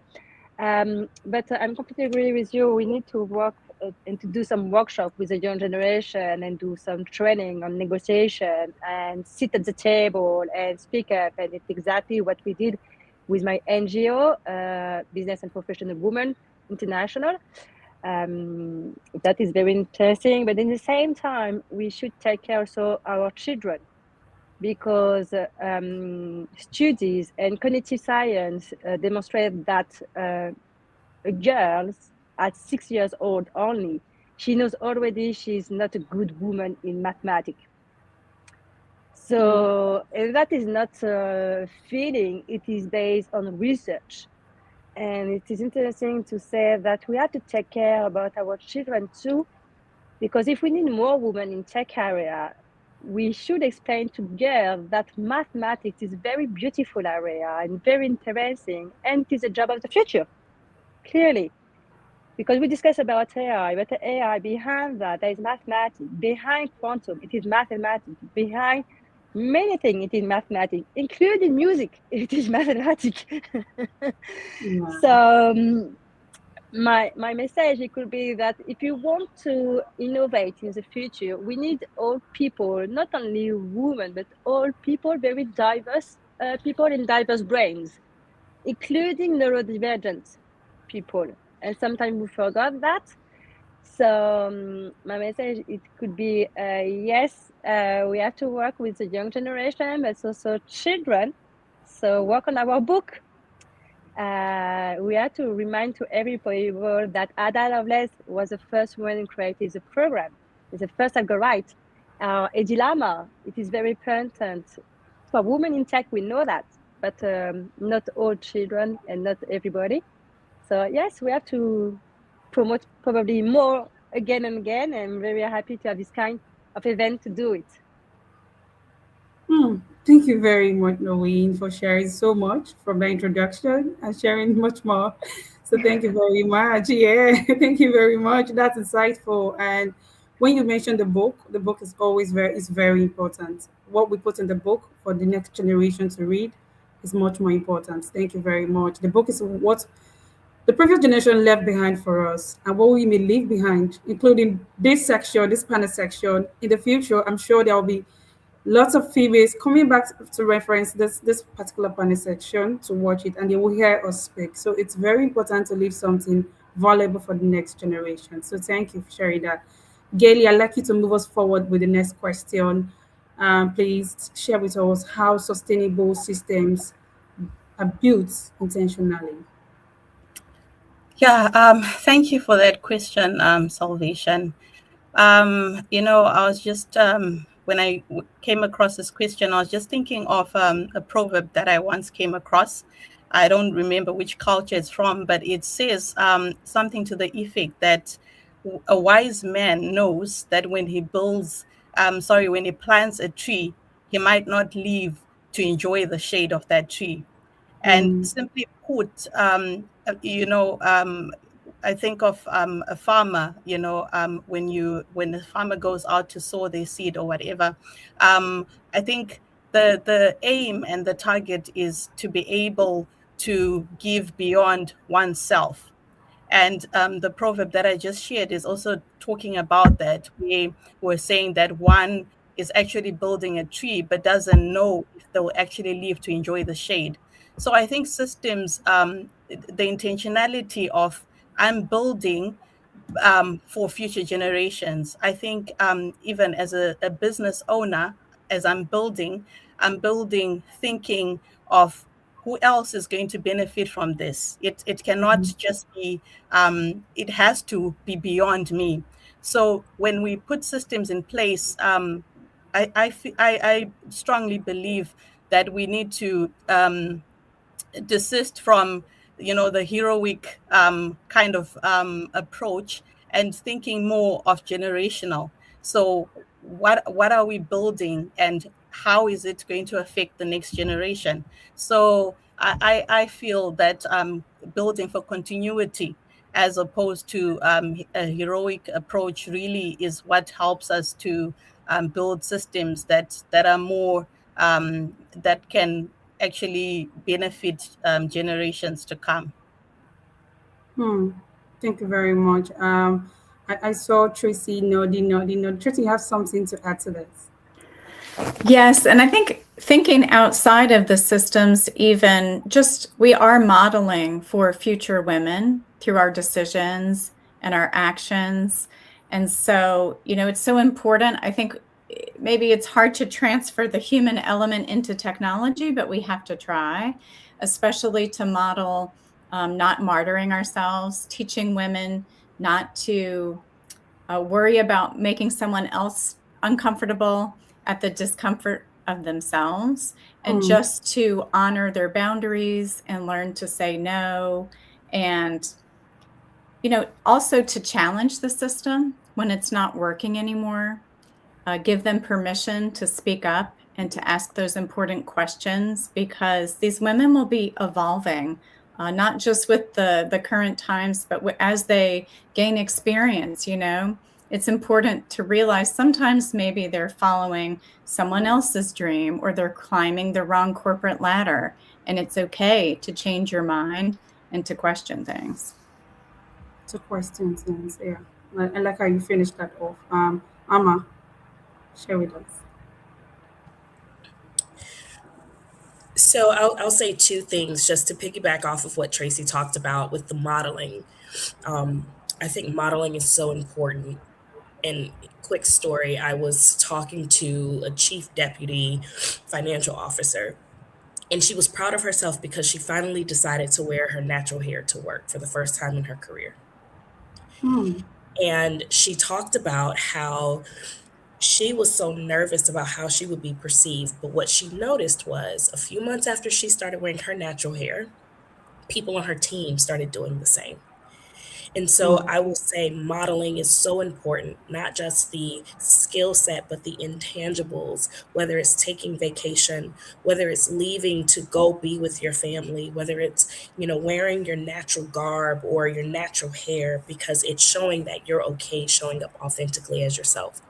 And then the other thing I'll say is when we think about systems, feedback loops are incredibly important. I help people, I make feedback your superpower because that is how you communicate and add value. But I also want us to realize that some of these systems just weren't built for us, and we must be bold in naming that. And some systems just need to be completely torn down and rebuilt with different generations in mind, different social norms in mind, different genders, races, neurodiversity, all of those things. And so it's important to identify that, create a plan around that, model the way in which you want to do that. So thank you. Very nicely put. Thank you very much, Amma. Noreen, let's come with you with a question. You're a leader. You've been working with NGOs, and I also saw you also have worked with UNESCO, and I want you to share with us what leadership barriers reappear to women across generations. There is a lot. First of all, you have to know that it's not only intergeneration challenge sometimes we have, it is also challenge when you grow up in a village and when you grow up in the cities, because we don't develop the same mindsets when you grow up in a small village like 600 people like me. So even if I am in France, I grew up in a very small village, and my first city was at 10 kilometers. So clearly I'm not the same mindset than someone French people who grew up in a big city like Paris. And in my career as a woman in tech, as a CEO, as a UNESCO representative for my NGO, as a member of a scientific committee dedicated to the network of the future, clearly, many times we have intergeneration discussion, but even if I am young, I'm not young, I am 41, but I speak with old women because they have a big challenge before me, and that it was incredible because they inspire me, to be fair. Me, I am a lucky girl. I am a lucky girl in France. We have a lot of law who protect women. It's not enough, I know, but we have more than my grandmother, for example. So we have to take time and consider them to do that. And I know today we are in another world, more technology, more social network, and with the young generation, sometimes they want to have speed. They want a reaction, very quickly reaction.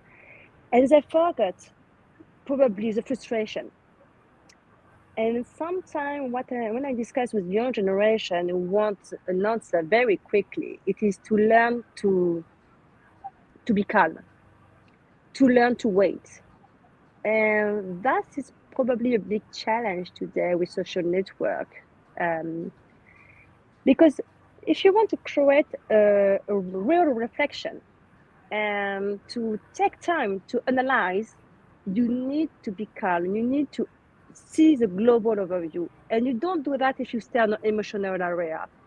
And unfortunately, today in our world, some of our politics stay in the emotional area and they attack people and we create some gap between people. While if you take time and look at the situation, we can is different. So it's not very easy, to be fair, to work with a different generation. But when you try to do it, you realize that you learn more and it's not a loss of time. You gain time and you gain your freshness too. So it's very interesting to do a mixed because you are stronger after that because you take the time at the beginning. And then you can go fast. But at the beginning, you take time that people have to learn who they are and how they work. But yes, with my team, I have young generation in my team and people who are 30, 70 years. So sometimes there is a clash. It's true. But as a CEO, it's my role to explain them that we are on the same planet and we learn all the time of each other. But it's a challenge. Thank you. Nobody. Yeah. Thank you for sharing so much. You have so much to share with us, and thank you for mentioning the mentality barrier and the impatience barrier with the generation. And it's fine. Thank you. Let's come back to Dr. Katie to share with us her thoughts on this. Yeah, thank you so much. And wow, I want to just say before I respond, I feel so honored to be on this panel with all of you women, and I'm learning so much from you, and there's so much alignment. So I feel very grateful to be here. So one of the things that I wanted to respond to with respect to the leadership barriers and how they reappear for women across the generations is just to kind of center the conversation around what are the values and experiences that each generation holds, and what did success in business, the success in your career really mean for that generation, and how that shaped their identity. And there are very unique characteristics across the generations. For example, baby boomers. So these are the individuals who are holding most of the executive positions right now. They are really the parents of millennials, right? And that's why there's so many millennials, right? Millennials make up 35% of the workforce right now. We are the children of the millennials, of the baby boomers. And so what you see happening with respect to leadership in the workplace is transference. It's a thing that happens. It's a psychological phenomena that, we see baby boomers see the millennials in their workforce as their child. And so we're projecting that parental perspective, and whatever you view of your children or whatever, that can muddy the waters there and create a dynamic in the workforce for around leadership, especially for women. Around, you're not ready yet, or favoritism can also happen as well. For Gen X is an interesting set of characteristics and values, and Gen X is really the latchkey kids, like especially in America. These were the young, when Gen X was kids, they kind of was when women were really going back to work, and that traditional family unit was broken up. And so a lot of Gen Xers had to figure it out on their own. And it was kind of like tough love. And, they would walk home from school or take the bus and mom wasn't there. And that was like the first time, at least in American culture, that was a really prevalent trend in the upbringing of Gen X. And that independence, that I have to do this by myself, bleeds into their leadership. And so a lot of times how that can reappear for women is they don't seek out help. Gen Xers, they have a hard time advocating or speaking up for support. And they also look towards the millennials below them as, you got to earn your keep. Whereas millennials, when we were raised up in school environments, at least in American culture, we're the first group of students in the public school system that were taught to collaborate in a team environment. And so we were raised with a deep connection to human collaboration and sharing ideas, which means we are fantastic at innovating. But we also require so much attention and collaboration that our Gen X leaders don't have the capacity for, or maybe don't see the value of it. They almost look to us as we need to figure it out on our own. And then you've got the Gen Zers, who are, of course, the up and coming, who have unfortunately been very insulated with respect to social interaction and being out there in person. Very much a generation that has grown up behind the screen for a lot of different reasons. And that shows up in how they build their confidence in the work environment, especially when so many companies are bringing their people back into the office. And that I find, at least with my younger clients, that they're working on getting confidence and building, be able to speak in front of groups and even have conversations and find love and build relationships and have human connection. And so that's my take on it, on this wonderful question. And I would love to hear what others have to share on that. Thank you. I think what we just received right now is a masterclass of Dr. Katie's Millennial Executive Coaching class. So it's mind blowing. It's a whole lot. Unfortunately, we'll have to move to the next question because of our time. I think you did justice to this question, sharing a lot about the different generation and the challenges they face. Thank you for sharing that with us. I'll move over to Joy to help shine light on this question, on how models of succession transfer continuity rather than replacement. Go on. Yeah, no, that is a wonderful question. One of the things, and thank you so much, Dr. Katie.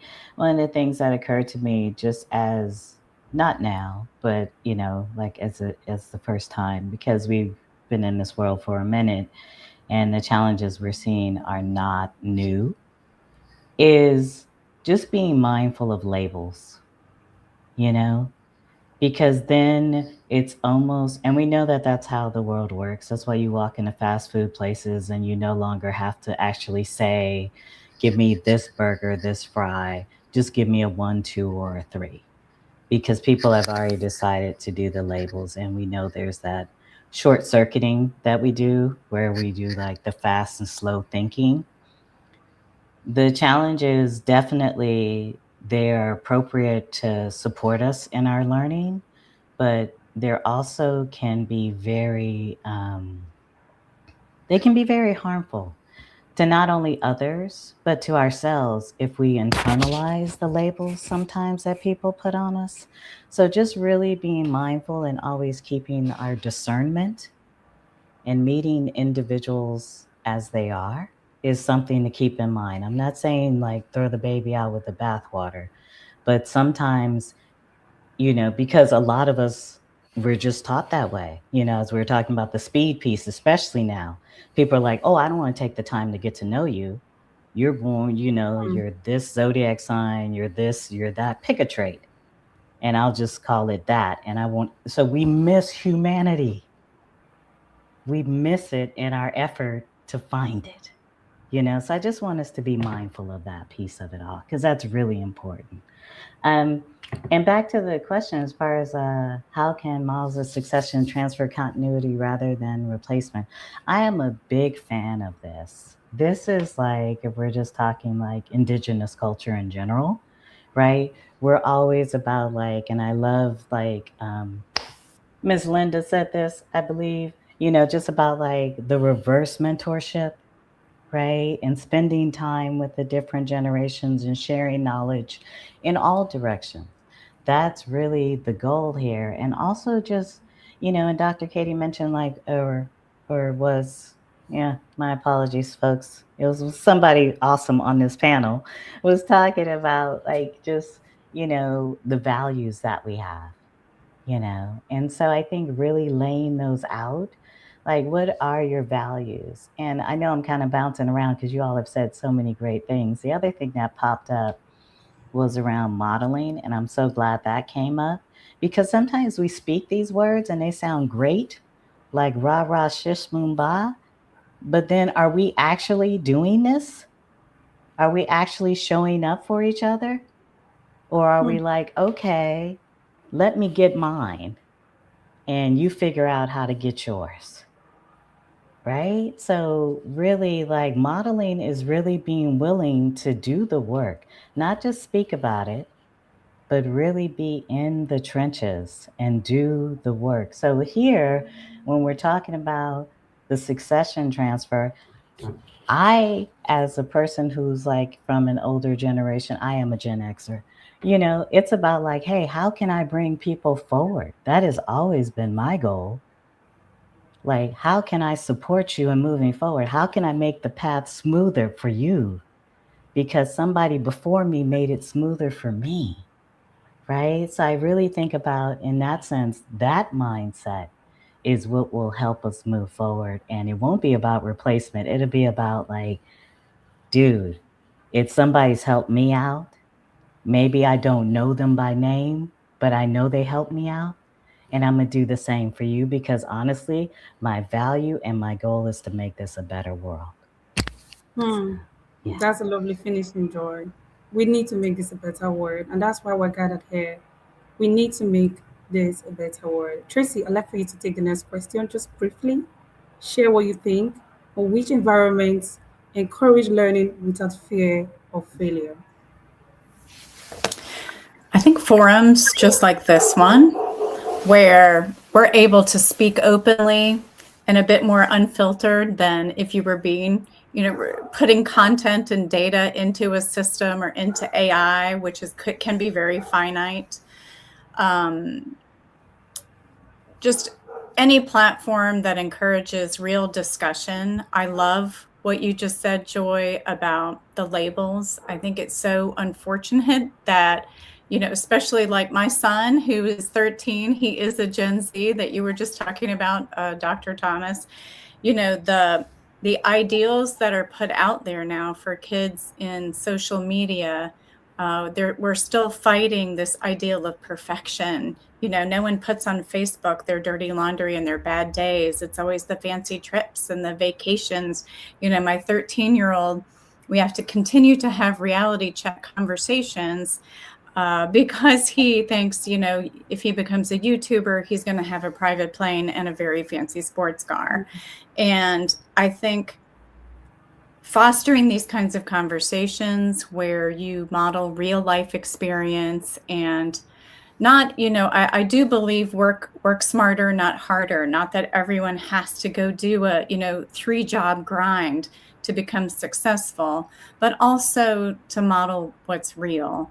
and to try to say there's a lot of perfection that's put out there, a lot of social media grooming that makes it look like, you can just become an overnight millionaire really easily. And also under, politics aside, I won't get into that, but I think we still have a lot of work to do so that we're not polarizing people based on their opinions. And it's so much more important to encourage inclusivity and find the common ground across borders. We're foreign service. We've lived in several different countries.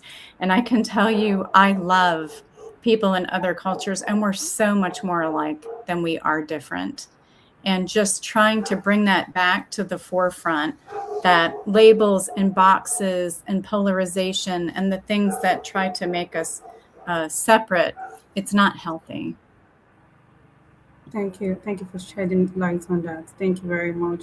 We have less than 5 minutes, and I want you, Linda, please briefly, maybe less than 1 minute, shed light on what cultural expectations can limit women's future leadership development. Cultural expectations can limit women's future. We're hearing sounds from your background. Is it your audio? Sorry. Hmm. Okay, Gelly, please take us on that while Linda joins us back. Okay. I'll speak from an African culture, which is what I'm familiar with. I feel there's a lot of pressure still in our African context for a woman to prioritize marriage, and because of that, a lot of women limit what they can achieve because they've got marriage at the back of their head. So don't overdo it. Don't be an overachiever. You're not going to find a suitable spouse to marry you because you have your PhD or you have your house or you have your car before a suitor comes your way. So sorry, Salvation, do you mind just putting back the question? I just want to make reference. Thank you. So I feel, no, not a problem. So I feel those expectations limit a woman in how far she can go, And there's this saying that really makes me cringe: think like a man and act like a woman. Why am I supposed to think like a man when I'm a woman? Why should I abandon my femininity and put up a masculinity, facade that's not even mine to start off with? So I feel this culture of coming to the workplace and behave like a man, which is not who I am, also limits us as women. And these are cultural expectations that I feel, with the second point that I've just raised, across the globe, and as a result, the women that I've interacted with that spend a lot of time in a male dominated culture end up almost sidelining fellow women, because now I think like a man. And so I cannot relate to these women. I can't relate to these emotions. Therefore, I'm going to hang out with the guys. So if you're going to be hanging out with the guys, who then is going to help these other women who are also trying to rise? You've been in that field, so you broke through it. Why don't you take another younger woman alongside, like what Dr. Katie was talking about, where we've got these different generations that had their different challenges, and I managed to break through because I'm in the millennium. So how do I now mentor the younger generation? So I think it's being intentional as women and embracing our femininity and saying it's okay to come to work as a woman. It's okay to come with what the world looks at as an emotional being. That's how we are, and there's a place for that. I'm in South Africa, where we have a high rate of gender-based violence, and it's so sad because a lot of women stay in very toxic environments, for the title. I'm CEO, or I own a business, but I still feel the need to have the title of Mrs. even at the cost of my own life, which is very unfortunate. So I think as women, it's high time we celebrate each other. It's high time we appreciate each other as different as we are, as Joy was saying, and really be intentional. It has to stop being us meeting and just talking about it, but actually doing, walking the talk, and not just talking about it. So yeah, this is something that I feel really passionate about, because of the obvious African context that I'm in, and the limitations that women put on themselves because of what culture is expecting of them. So yeah, because of time, I'll just end here. Yes, exactly. Well, thank you very much for highlighting those cultural expectations. Especially, I can relate so well with what you shared, Dr. Gelly. I'm based in Nigeria. I have elder sisters. I have aunts. I have a mom. So I understand what you just shared. It's relatable. It's understandable.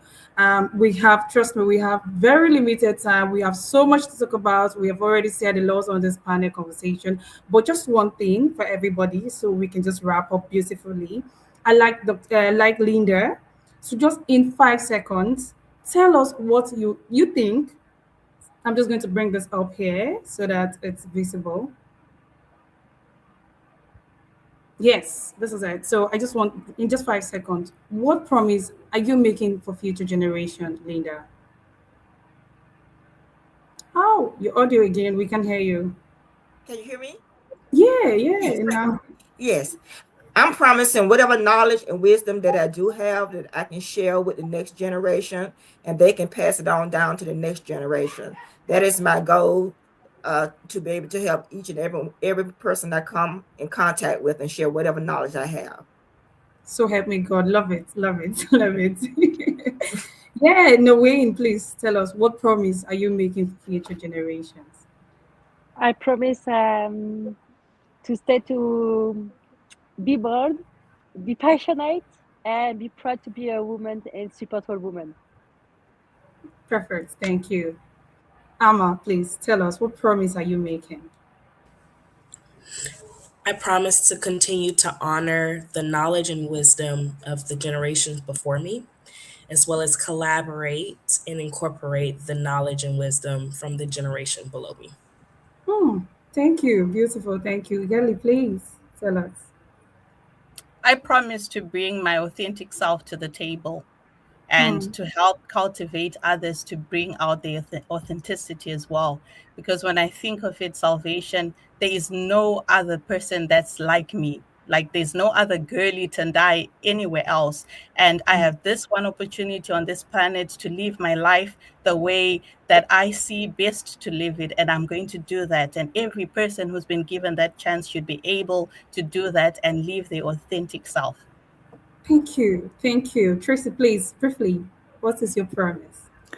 I agree to model authenticity and continue to share mentorship. Bravo. Thank you. Joy, please. I'll third that one with the authenticity, the mentorship, as well as continue to grow myself so I can actually continue to have more to share with everyone. Thank you. Thank you. Thank you, Joy. That's pleasant. Dr. Kissy, you started off with us. Now you're closing with us. So please, what is your promise? My promise is to continue to lead by example, and that means being authentic and taking care of myself first before my children and my husband, or even my employees. And no women left behind. No woman left behind. That's also my promise. Thank you so much, panelists. It was lovely to be on this panel conversation with you all. Please, audience, connect with our speakers, follow them on LinkedIn. They are all amazing speakers, amazing models, amazing leaders. They are pioneers in their field. We love to see you follow them. And thank you so much for joining She Summit Day 3, 2026. It was lovely to have you. Our gather as well. Thank you. Yeah, bye-bye. Thank you so much. Bye-bye. Enjoy.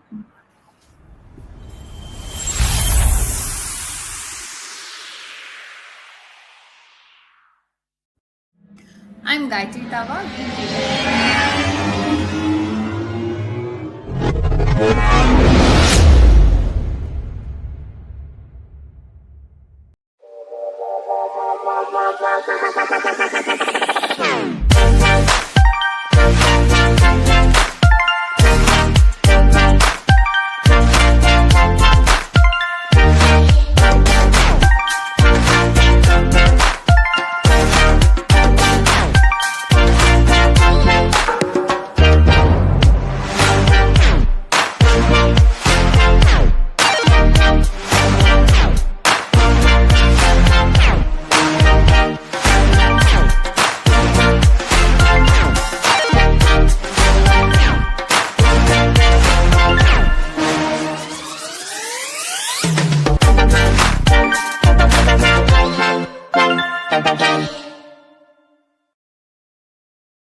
Hello and greetings. Welcome yet to another session. And I would like to shout out to the previous panel. Thank you for such a beautiful insight. With me, I have a roster of panel speakers, and we're going to talk about we care, we believe, we persist. And panelists, I would request you to kindly mute your mics and to call upon to introduce yourself. And I will begin with you, Lynn Doll. Please tell us who you are and what inspired you to join us today. Greetings, everyone. Good day. My name is Lynn Dowdell. I am the founder of the Dowdell Experience, which is a leadership and experience consultancy that helps to inspire leaders, entrepreneurs, and the community to lead in a manner that is filled with authenticity and intentionality. I come from a background of corporate America, 30 plus years. And I started off in the front lines as a customer service representative all the way into management. And it was always quantity over quality. And I kind of never went with that trajectory and wanted to change things. So that's how I got into my company, the Dowdo Experience, and formulated the Elevate framework. And I felt like the She Summit and our roundtable panel, we care, we believe, and we persist, as much in alignment with where I've gone in my career from the beginning to now. I'm happy to be here with you We're ladies. happy to have you as well. Mhm. Lynn Doyle, I hope I do pronounce it right. Please forgive me. Please forgive me. I'll just call you Lynn. And we welcome you. Thank you for joining us. Tara, over to you. Your mic, please. Okay. We can now hear you. Oh, perfect. Okay. I just had a lag in it, I guess. I'm Tara Jade Fox. I am an actor, a speaker, and a performance coach, or I kind of like to call it more of an authenticity coach, because we're not about performing. We're actually about dropping the performance and actually just being. So I use professional acting techniques to help high-performing women, corporate, learn how to be felt authentically, which makes you unforgettable, which is kind of what we all want to have. I love when I saw the roundtable of we care, we believe, we persist, because I feel like, especially in the age of AI, we have to have a certain amount of humanity and authenticity behind the AI power. And I feel like this is just so timely to talk about. So very excited to be here. Tara, you are in the right place and we welcome you. Lauren, over to you. Tell us who you are.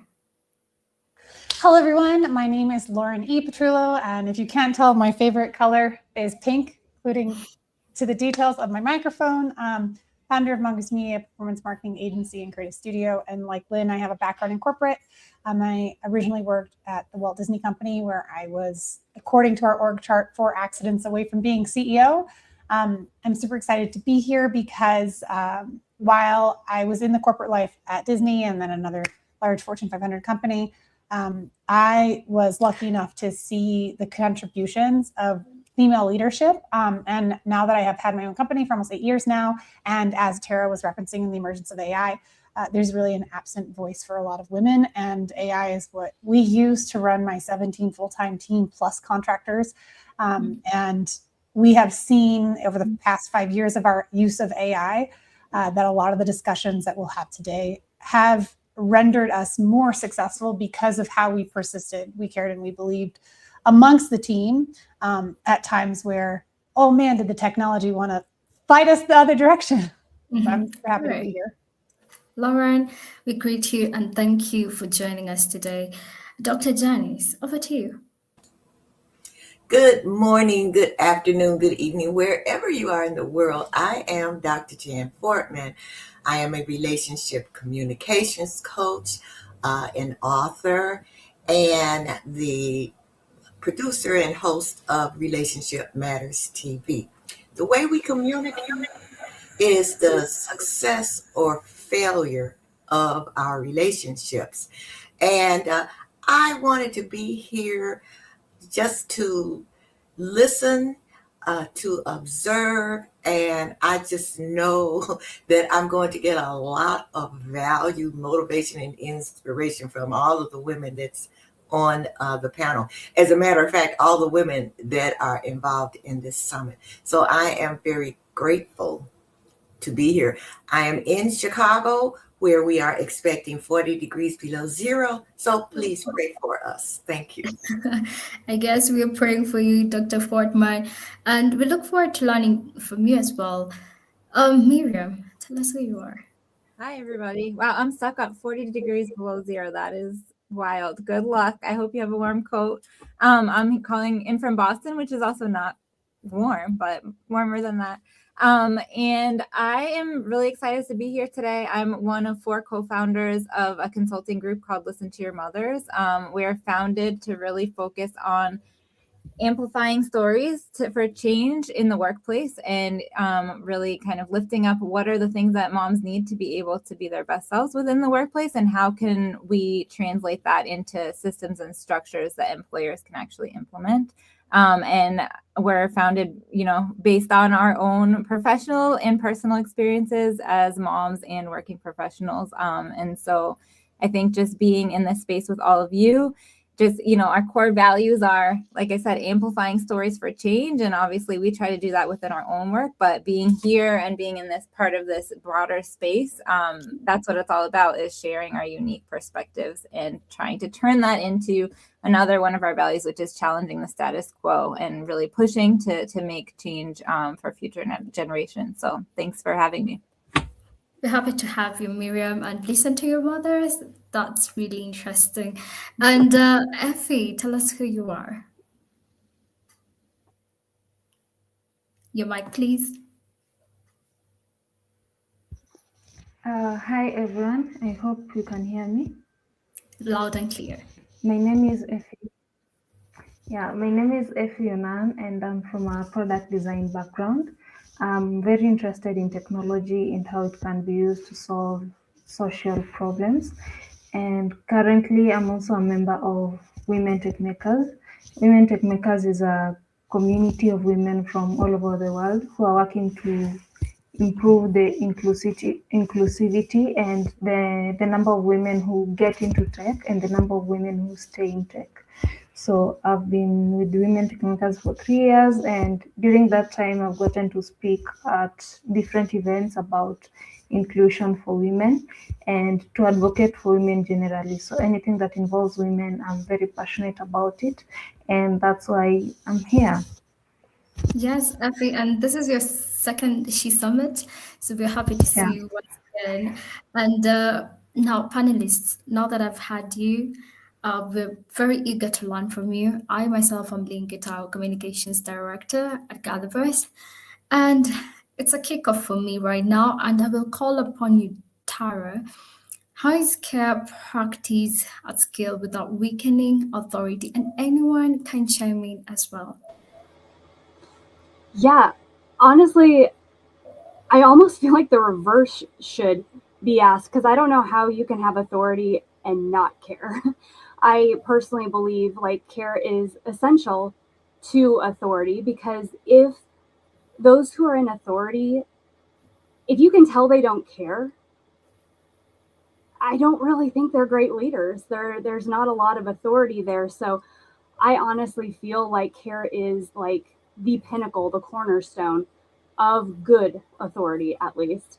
You need to have that caring foundation for people to want to follow you, or to follow you long term. Because if they can tell, hey, there's not care, you're like, I'm out of here. So yeah. I personally know that, when I've worked with directors, you just know. We're human. We know when somebody doesn't care, and the moment you can see somebody doesn't care, that's when the wheels start falling off. So I personally feel like the more care you do bring, the stronger your position of authority, the stronger your position of leadership. Yeah, that's a strong perspective that you bring there, because I believe that there has been a debate between traditional leadership and the current leadership, and one of the things that was missing from traditional leadership is care. So you bring up a very, very insightful point. Lauren, I saw you agreeing to what she was saying. Please chime in. Yeah, so I think that, when you lose the authenticity, so much of what Tara was talking about and where she leads in, it tells. And especially when you look at multi-generations that are working in your organization, from Gen Alpha or even like the Gen Z, the very like unempathetic, very chill, like it comes across inauthentic in a way that's going to cost your company significantly.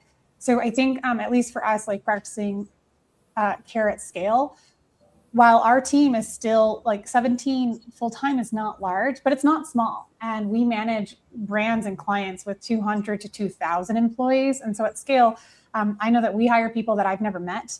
I know that my clients have divisions they've never heard of within their organization. And so for us, at least, we've really brought it down to 3 things that's worked for us that we recommend to all of our clients.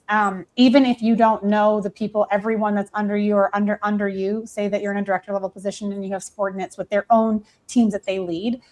When we onboard everyone, we ask 2 major questions at the very beginning. And one is, what's your motivator? Because not everyone's motivated by money, right? Some people are motivated by like getting off at 5 p.m. When it's 4:59, they're out faster than Edward Cullen in Twilight, right? And then if they're not motivated by money, what is that motivation? So we ask that everyone when they onboard. And then the second piece that we'll always ask is, who's their most important person in their life? Who's their inspiration, whether that's alive or past? And why we do that is because then we block out important dates around that person. We've had one individual, it was her grandfather. Her grandfather passed 7 years ago. Every year on their grandfather's anniversary, she didn't have to request off. That day was always given off. And it was a way to practice that it didn't matter whether you knew or didn't know. That was a reserved day for the person that was most important. So we do that onboarding right away. And then the second component is we try to do PPF. It's goal setting, so personal, professional, and financial goals. So we ask, what is your goal, your PPF, one of each for the year. So that's not always when they start. People might have started, but we do that annually. And so that has to be on file and available to all leaders, so that when they are having a one-on-one, which might be annually or semi-annually with members of their team, they can still come to the conversation with care at the scale to the way that they can manage it, depending on how busy their workload is.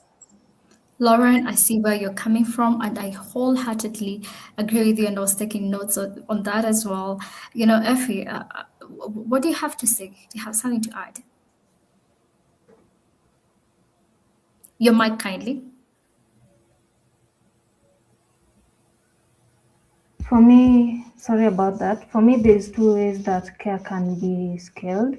So what I've noticed is that as a product person, because my background is in product, I've noticed that in several organizations, what really determines how decisions are being made are metrics.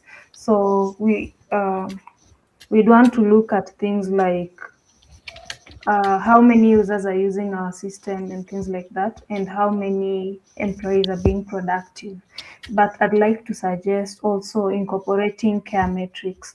These are things like the employee well-being, things like psychological safety, inclusion, trust, and general safety. And these metrics can be put alongside the regular metrics, so that by the end of the day, when leadership is going through these metrics and making decisions, they're making them alongside the decisions that will increase care in the organization. As I always say, when you enter into an organization, you can usually just feel how leadership treats the rest of the organization. And the organizations that I've seen that are really successful are organizations where leadership is very careful with the way employees are treated and employees are cared for, and it trickles down to the customers. And you'll notice that customers are really able to interact with the company properly, and this leads to success. Thank you.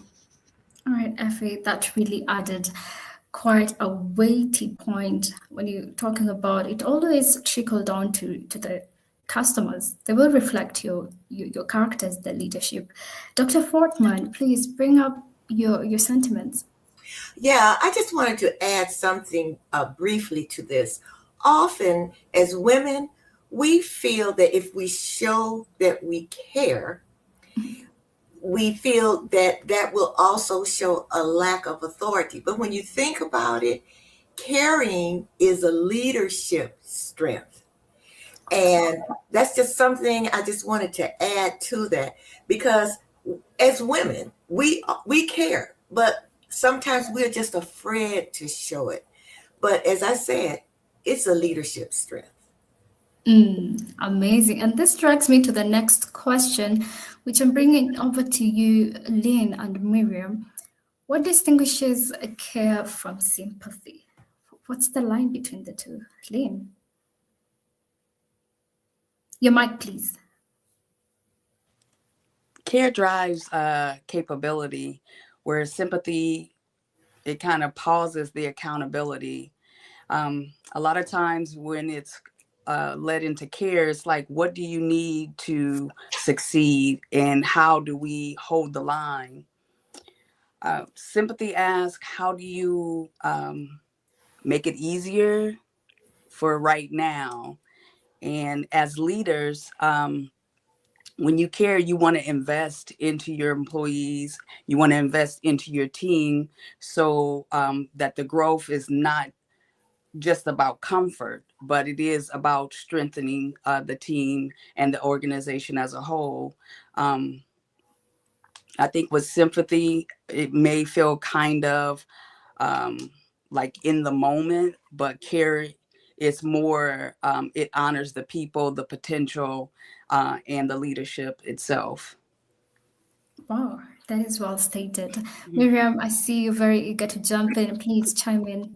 Yeah, well, I mean, Lynn, I appreciate what you said, and Dr. Fortman as well, just to build off of that piece around thinking that care is kind of antithetical to authority. And I feel like it also often is like, oh, well, if you show you care, you're showing weakness, or you're like a pushover. And I think that it is really, like, flipping that thinking is really important. I've had, and this is sort of a little bit to Lynn's point, like around accountability. Like, I've had the hardest conversations with my employees when I care about them. And because I know where they're coming from, I know what's going on. I do actually care and want to invest in how they're doing. So I want them to do better. And I think that they feel that in a much different way than somebody who's just trying to have like a performance conversation but doesn't know anything about them. And on the flip side, I felt, I'll bring the mom perspective in, but like, as a new mom, you're not sleeping, you're maybe trying to breastfeed and pump and blah blah. And I've felt plenty of sympathy from people who I also know don't care very much. And so I think, like, Lynn, to your point, it's like care is about, okay, I am so invested in you that I want to think about how do we work together so you can show up as your best self in this environment. Sympathy is like, oh, that's too bad. I feel bad for you, but is it my problem? Not necessarily. So like, that's sort of how I think about the two. Miriam and Lynn, you did it you did it quite justice when you defined the difference between care and sympathy. And I just want to shift gear. Which organizational behaviors can undermine care and belief? Tara, Lauren, please share your thoughts. Yeah. Well, obviously the easy answer is not caring and not believing, but on a deeper level, there is, I would say, apathy. Like, not even just not caring, but just being apathetic about everything, about how you show up, how you do things. I mean, we've all heard it, how you do one thing is how you do everything. So if you start to throw away the little things and just not take pride or ownership over little things, it's going to start trickling down into how you do everything. And people start noticing, and you start getting that reputation. And once you do that, again, and then it trickles down, like, company wide, things start getting tolerated because, you know, everybody's like, well, it doesn't matter. It's a little thing, you know, the little things. The little things do eventually become the big things. So, Yes. you know, it's important to catch the little things while they're little things, because, you know, to the point of like when you're talking to an employee or a partner and, you know, it's become a big thing, it becomes a much harder conversation to have versus let's talk about the little stuff. Let's find ways, talking about caring, let's find ways that we can make it so you do care about this. Yes, Tara, I absolutely share the same sentiment with you. Catch the little foxes before they destroy the whole vineyard. Lauren, what is your take? Yeah, and I love like distilling Tara's where I like even was taking notes. I was like, yeah, it's like when you're inconsistent or you allow exceptions to become the rule, that undermines care and belief because you're setting a tone where you don't actually show up in the way. Like I think as everyone had referenced earlier, especially how Lynn had said, like what I took away was when you care about someone is you're taking action for it versus sympathy is pure acknowledgement. And so when you're doing actions that are inconsistent with what you're promising, it totally undermines the behaviors. So like everything Tara was saying, I'm like, yeah, like let me make sure I take those notes. The only other thing I would add is a piece that I personally experienced was the gossip side of when you're trying to care and be sympathetic, to which sharing someone else's journey or their challenges to an individual that hasn't earned the trust for it, it can come across as caring, but then it might be that same sympathy that we were saying where it's, you don't actually care. You're just pretending to. That was brought up earlier. So I think the biggest undermining that I've personally seen is when that trust and that vulnerability is brought and shared to a leader or to a coworker in any capacity, and then it's shared, and from there it spreads like wildfire, where then it can be misinterpreted and used as a volley of excuses for any inconsistencies or exceptions that are being made for other people. Yes, I hear you, Lauren. That is very impeccable that you highlighted that. You know, let me just shift to another discussion, and I'm coming to you, Dr. Fortman. How can decisions indicate belief in the face of uncertainty? Your mic, please. Kindly your mic. Okay, there I am. Just muting and unmuting. You know, when you think about it, when you think about uncertainty, it has to be, I would feel, value driven and not fear driven, because as leaders, it's hard for us sometimes to say that we don't know everything. And when we refuse to show, I think, that our uncertainty, and when we refuse to acknowledge that there are people within our systems, employees, other leaders in the system, when we show that I don't know everything, I want you to give to me, to share with me what your beliefs are. And I think that helps because it shows your authenticity. It shows just who you are. So, you know, as leaders, we don't know everything. We don't have to carry all of the weight. I just think you need your support systems. You need to realize and understand that there are a lot of talent in people who you might supervise, even people in your, I like to talk about personal relationships too, even in your personal relationships. We are on the same page, Dr. Fortman, especially when you said sometimes it's hard to say or to admit, I don't know the direction, but that is where boldness comes in. The boldness to say, I need help. That is what will define what a leader and how they will face uncertainty. Anyone who wants to chime in on this, I want to hear more thoughts on this. Correct. I'd love to chime in. And just kind of to this question and the last one, just to put it into tangible pieces. So we see a lot of people talking right now about return to office policies, and I think that's a good case study in what we're talking about. I think that there's, in terms of like how care can show up in these big decisions, and also what organizations can do to undermine care. Like, how are you designing these policies in a way that's really understanding what the needs and situations of your employees are?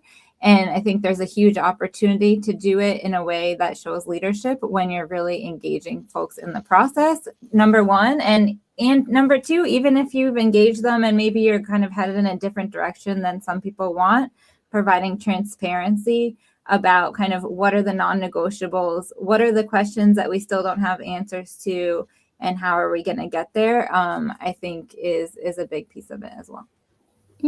Definitely. And thank you for highlighting that case study.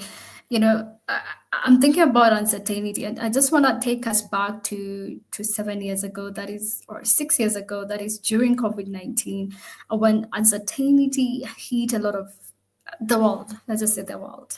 Everyone was hit by uncertainty, and the ability for leaders to just bring it on and be transparent. This is where we are. We're waiting for directions from the top of the governance, and even coming up with policies like working from home, and how will we go back to the workplace when this thing is done, So I deeply resonate with that.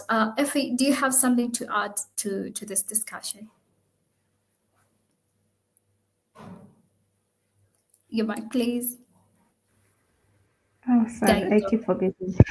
So, yeah, so, 1 minute. So, I think so, decisions can indicate belief, especially in times when you really need the core values to be transmitted down in the organization. Let's say in your organization as a leader, it's your job to make sure that everyone works hard and everyone promotes a culture of honesty or trust or inclusivity. So certainty there decisions can show whether you trust the employees, whether you can follow through with what you're saying. It's one thing to say that we believe in honesty, but it's another thing when your decisions as an organization are reflecting that. And I also think that they can also show belief in the future. So if we're advocating for something like honesty in the organization, and we are talking about a future where everyone is able to maybe thrive in the organization, and it really makes sense when we're able to, if we're able to make decisions based on that. It shows that we believe in this future that we're trying to build, and that will trickle down and inform and really change even the minute details in the organization. Yeah, thank you. Lane, Effie has mentioned something very, very profound. It's one thing to say we believe in something. It's one thing to say something, but walking the talk, that is where the action meets the talk, and most of the time it ends up not reflecting what we just said. But I want to hear your perspective. How is belief translated into action? Well, I think that a lot of times we do a lot of what, as the doctor said, going into believing that, how did she say it? Believing that, I had the thought frame in my mind. I wanted to expound on that, but basically being more authentic and in a way, so to speak, vulnerable. A lot of leaders think that makes them weaker. And I just wanted to say to that, it actually doesn't. I think that when you over communicate without follow through, that is what the weakness is. And I think that your team, your employees, and your partners value the fact that the vulnerability, to say that you need help, to align everyone, that energy trickles down from the top to those that are forward for you in your organization. So those are things to look at and appreciate in leadership, being authentic and intentional, and having a bit of vulnerability, and not thinking that the strong man is what you have to be at all times. Lane, I couldn't agree more. Yes. Lauren, do you want to add to that? And then I'll come to you, Dr. Fortman. Lauren, how do you walk the Sure. talk? I think echoing a little bit of what Effie brought in earlier, how important KPIs are. I mean, at the base level, if you're going to translate something into action, you always need to have a KPI that's what does success look like. So how do we measure that this action is successful? And also who is going to be accountable for the outcome? I think so often we talk things into existence, but then there's this space where no one's taking pure ownership of how I'm going to move this forward. So having some sort of leadership role of where there is someone who's on top of the accountability section, where it's like, okay, I'm going to own that we're taking this initiative. We've all discussed it internally. I am going to carry it through by this date. And then here's the one or two KPIs of which I'm measuring. And it doesn't have to be performance KPIs in any way, shape, or form. The KPIs that can be measurement is participant. It could be employee engagement. It can be smaller things that just show that this is being communicated well. I think the way that we have tried to do it well, I'm not saying it's the best, but it's working for us, is that we have this 3-step system where essentially if we're talking about something and we're saying, hey, we're going to transfer, there's a GatherTown. There's this online virtual desk situation. And they're like, hey, are we going to bring it back? It's a very great collaborative tool. We're remote. So if we're going to bring that back in, we'll discuss it. And then we'll create a pilot team, which is usually 2 or 3 of our PAC members. We'll go through the kinks together before full rollout, because what we've seen belief being translated into inaction is where we're just talking, is we're saying, hey, this is what we're going to do. Leave it out. No one does anything else. So we'll pilot it, we'll discuss it. We'll pilot it with 2 or 3 team members. We'll try to break everything we can. And when 1 or 2 of the team members we pilot on feel like evangelists, then we'll roll it out to more people for further adoption. But the biggest thing for me is when you believe in something, you're going to take action, trying it in a small sample size to make sure that you have appropriate change management if you're going to install something that can affect a significant number of people in the workplace. Yes, Lauren, what you just highlighted is very important and worth consideration, right? Dr. Fortman, what did you have to add on this? I think that belief becomes action when you as a leader model what you expect, because that way you're trusted. And also, I also think that belief becomes action when you invest in your people. Because think about it. You're a leader of a company, an organization. You say one thing and then you do another. So people look up to you. They want to know really what is your belief, and your actions, what you model is what you show your people. And so that's what I think, you have to model what you expect. You have to have integrity, even when you're under pressure. And so that's really what I think. That's really what I try to do with my company. My company is small, but they look up to me. And if I say one thing and do another, if I say, well, I believe if we do this, this is going to happen. But I do something totally different. So you have to model whatever it is you expect. And that's how I feel belief becomes action. That's well put, an excellent point there that really quite summarized what belief can be translated to action. And I'm going to the next question, and I'm bringing over to you, Miriam. How is persistence distinguished from stagnation? You know, the point where you're too persistent, but it feels like you're mark timing. How does a leader navigate that kind of situation?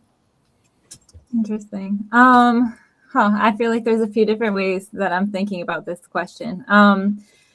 One is not exactly kind of in response to what you just said, but something that I think about a lot, which is that persistence comes from believing that like, I think there's a piece around generations, that believing that we need to do better than we've done in previous generations, not just do the same. I think a lot of times we can get in our own way. I've sometimes, like, when I'm thinking about my work and the work I do to support moms, like, and this might be controversial, but some of the biggest roadblocks come from moms who have kids who are older, who are like, I had to go through it myself and I did it. And so, like, you should too. And I think that if we are able to collectively say, yeah, I did it and it sucked, and now I want you to have a better situation than I did, and sort of invest in that next level, that is where we can really persist and not just accept, like, let's just stay in this state where it's like, well, it's okay, we can do it how we've done it before. Wow, thank you. You know what I'm hearing from you, honesty has a real part to play, right? Being honest. Yeah. Effie, what's your experience? And Tara, please share your thoughts as well. Effie, your mic. So my experience when it comes to persistence is that one thing you can always count on is that there will always be challenges, and your role is to be ready for them and to adapt quickly. So for me, what distinguishes it from stagnation is, are you willing to learn from this? Are you willing to look for alternatives? A quote that I saw. Hello, can you hear me? Yes, we can. Yeah, it said, if you're trying to get into a room and you get challenges while you're trying to get into the room, don't just wait for the door to open. Look for a window, look for something else, try other ways. So the difference for me is that persistence is you trying other ways to get to where you're trying to get to. But stagnation looks like trying the same thing over and over. And like the speaker before me said, sometimes we tend to get into our own ways. Maybe we tried something and it has not been working, and and although it has not been working, it's what we are still conditioned to do. It's one of the psychological biases in product. We call it. I think I've forgotten it, but it's a bias where you prefer the familiar over something you're not used to. So.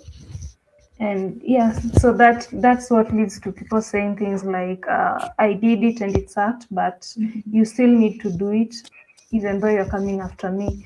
So yeah, that's how we can embrace persistence instead of stagnation. Yes, that hit home quite well. And Tara, do you have something to add to that? Yeah, well, I think Miriam and Effie did a great job with that question. I would add just to, like, how to distinguish it personally, like on a personal level or on a corporation level. If you're asking that question, is this persistence or is this stagnation? I think you kind of know. And so it's kind of like, go with your gut. If something in there, especially as women, we're very intuitive. If there's something in you that keeps nagging you, going, it doesn't feel quite right, it kind of feels bogged down, there's your answer. I also feel like if you do have that question and you're just still like, I just don't know, is this just me in the moment being like, it's a bad day? That's what coaches are for. That's what business partners are for, going, hey, I have this. I mean, having an outside opinion is worth its weight in gold, because I mean, they're not stuck in your head with all of the, should I just keep going? Should I just persist a little bit longer? What happens if I about face, what happens then? it takes somebody going, I don't have any of these attachments, to go, no, I think you're good. I think you're on the right trail. Maybe it just needs a small shift. Or maybe it's going, hey, it is a massive overhaul. Whatever it is, I think having somebody you value, like their opinion, take a look at it and be like, hey, I need a second opinion. And, back to the point of, I don't think that makes it weak. I think it makes you a stronger person. You're only as good as the people you surround yourself with, the people you have, in your quiver, so to speak, for when those tough questions come. I need somebody that I can go up to and trust and say, what do you think? I hear you, Tara. Beautifully said. I'm coming to you, Lauren, on this next question. How is momentum restored in the face of setbacks? I mean, sometimes I'm just like, just punch it through. I wish that could happen. But like what I want to happen and what is actually happening amongst the team, what I have found, at least most of the time when we have setbacks, it falls into one of two things. It's either a people issue or a process issue. And I bet most of us, when we take a look at it, it's a poorly defined process issue, because when someone is working on something, assuming there are no outside external factors like the pandemic, all those type of moments was like one of our biggest setbacks. But when we are finding ourselves in a situation, we have a setback, what we have found success with is the simple, like, how do you eat an elephant? One bite at a time. We have to set new micro goals, and it's painful. I cannot tell you how painful it can be when you're like, we have a timeline that we need to launch this by. These are the KPIs we need to hit. But if we don't scale it back and make micro moments so that we are, yes, completing a marathon, we have to celebrate each mile marker in between, or we'll have burnout and we'll have a complete collapse of the full deliverable. So the momentum restoration that we will try to do is to reconfigure our expectations and deliverables in micro chunks, and then seriously evaluate if it's a people or process component, because when it's a process, that's full ownership on leadership and they have to jump in. And if it's a people component, then you have to have a discussion and look at, is this who we're going to continue momentum with, or do we bring on more resources to support where that people component dropped?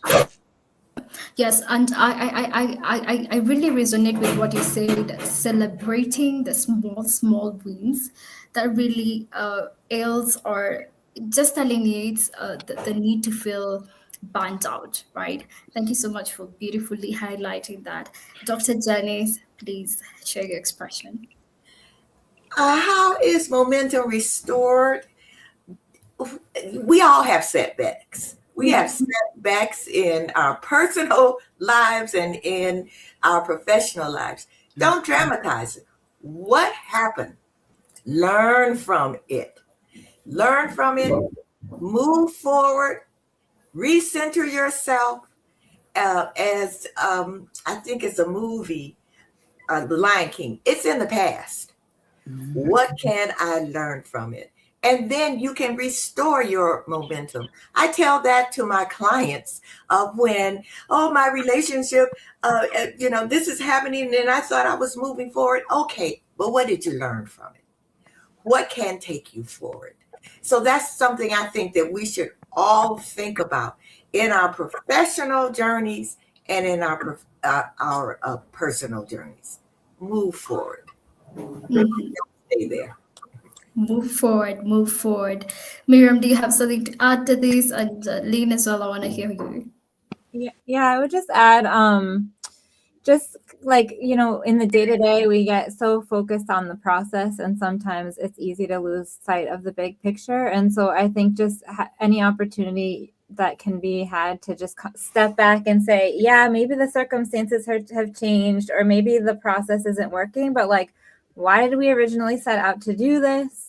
What are our values that are driving our work? And just like get people reignited around the original goal, I think is really critical. I do a lot of education consulting outside of this as well. And, it's muddy. Public education is messy, and it's really easy to lose like sight of it. And I think what I say a lot is like, I actually haven't really changed very much on what I'm trying to push forward. It's just the circumstances of how. And so I think that's really important to keep in mind. Yes, I caught your perspective on reigniting the vision again, right? It's like jumpstarting the whole organization again. Lynn, what is your perspective on this? My perspective on the momentum, I wrote down name the reality quickly, recalibrate and redirect the energy to what's controllable. I think that silence stalls the team where clarity can mobilize the team and the momentum comes back faster, so that the team can get back aligned or realigned around the same reality. So that I think that that's very important. And then also, again, when you do that, that energy trickles down, so that your employees, your partners know that everyone knows that we are all moving in the right direction and we are all channeling the same energy. So I think that that's very important. Yes, that was Communication, beautiful. yeah. Or yes, and just because we can go on and on, ladies, but I want us to really conclude briefly, but with a very brief sentiment. And I want to start with you, Tara. What is the role of support system? How was your support system? Do you have a support system? What's the role for you? Yeah, absolutely. I mean, I think it's kind of what we were just talking about. I think it's imperative to have the support system as essentially a mirror that you can just double check stuff with. They are kind of your lifeline of going, hey, I feel like this. Do you feel the same way? Or this is the situation. I just need a second opinion that's not tied up in everything that I'm tied up in all of my lived experience and what's happening. I need somebody outside the situation. That is worth its weight in gold. Excellent, Lauren. Go back. I can tell you that. Sorry, I was like, I'm holding here. I can tell you from my experience, like as Tara's saying, it's worth your weight of gold. And she spoke about earlier how like having someone else to collaborate with. I mean, even if you're just going to be using AI, at least to some extent, if you hold it all in, like I call it emptying my bag. And I've been really fortunate to have really high roles of leadership at a younger age. And I can just tell you that as much as my energy and jovial presence supported the role that I had, there's a difference between knowledge and wisdom, and the support systems that I had by seeking the advice of those with greater experience than I did was quintessential to my own success. It did require checking my ego more often than not. But I think the support systems that come in having that ego check allow you to mitigate massive amounts of risks. And I'll just leave on like one simple example. Having been sued in a class action lawsuit related to ADA alleged incompliance, where I have a website and then an individual was unable to buy a product. I found that so emotionally crippling. I was like 26 years old, never experienced any sort of lawsuit in any capacity. And if I did not have the support systems of other business owners who are like, oh, congratulations, you've got your first war stripe, I would have found myself unable to continue employing all the individuals that I employed. So the support system, even if it's an emptying bag emotionally, if it's an accountability to check you out when your ego creeps in, or in a, I have experience, let me lend you resources or give you insight to jump across 6 months, like that latency period of learning collapses significantly. So the support systems overcome that burnout and enable you to persist through the challenging times that we're all going to face. Thank you. Thank you for sharing those kind experiences. Dr. Fortman, briefly, what's yours? Briefly, you need mentors, you need coaches, and you need accountability partners. Briefly. Without that, you really get bogged down. So if you want to enable persistence, you need all three of those. Right. Well, beautifully said. Miriam, what is your takeaway? Agree with everything. And I would say people who are going to tell you like it is and not just say what you want to hear. Amazing. And that is where you check your ego as well, right? Yeah, for sure. Right. Lynn Doll, what is your takeaway? Dow. Oh, I'm sorry. I'm sorry. That's Please, let me do that again. Lean Dowdle, and I'm sorry about that. That's okay. Thank you. I get it all the time, so it was just funny to me. But actually, what the doctor had said, I had just wrote down. Your support system, mentors, peers, advisors, function as your regulators, and leaders who surround themselves with people who sharpen their thinking and share the load. It helps immensely. And I think that no one moves forward alone. So you need people to help you, these people, this support system to help you progress. It is a team effort, basically. And that's what we need to remember. Again, because sometimes, and especially as women, we do things on our own because we are always thought of as the meek and the weak, and so we feel like we have to be strong, but a great support system will go a long way and help us to grow and to get where we need to be, and also strengthen our team wholeheartedly. Thank you. Thank you so much. Mhm. And ladies, it's a wrap. We could go on and on. And I want to appreciate for your kind expressions. You were kind with your wisdom. You were kind with your time. And my request to every audience who is watching this, ladies, please follow them. Look at what they're doing. And maybe you can chat with them, connect with them. If you need their services, let them know. And I can confidently say our gather was well for this panel. Thank you. Thank you. Be well.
Hello, everyone. Hi. Hi. Hi. It's great to see everyone. As far as I know, we're going to jump right in. So, guys, we are here today because this panel is called Conversations AI is Not Allowed to Have. Not because these questions are impossible to answer. I can't hear you. Oh, no. Can everyone else hear me? Okay.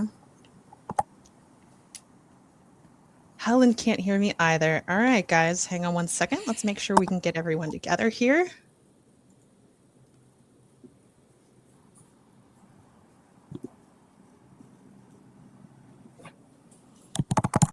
Check sound out in settings. All right, let's give it just a minute to get everyone here and we'll get going. Sounds good. Thank you so much, Serenity. Mm-hmm.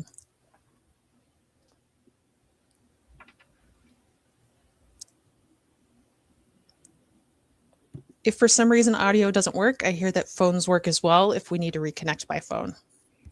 Oh, no.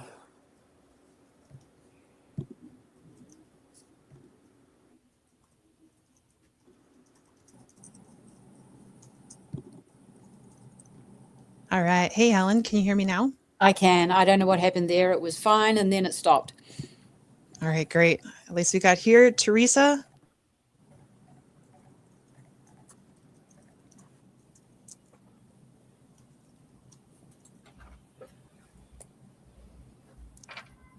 All right. Well, I'm going to hopefully let's give her 1 second.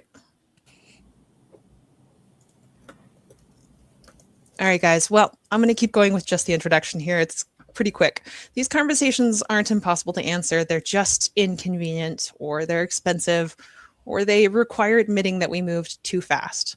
So for the next 45, 50 minutes, we're going to have the conversations that sometimes get pushed off.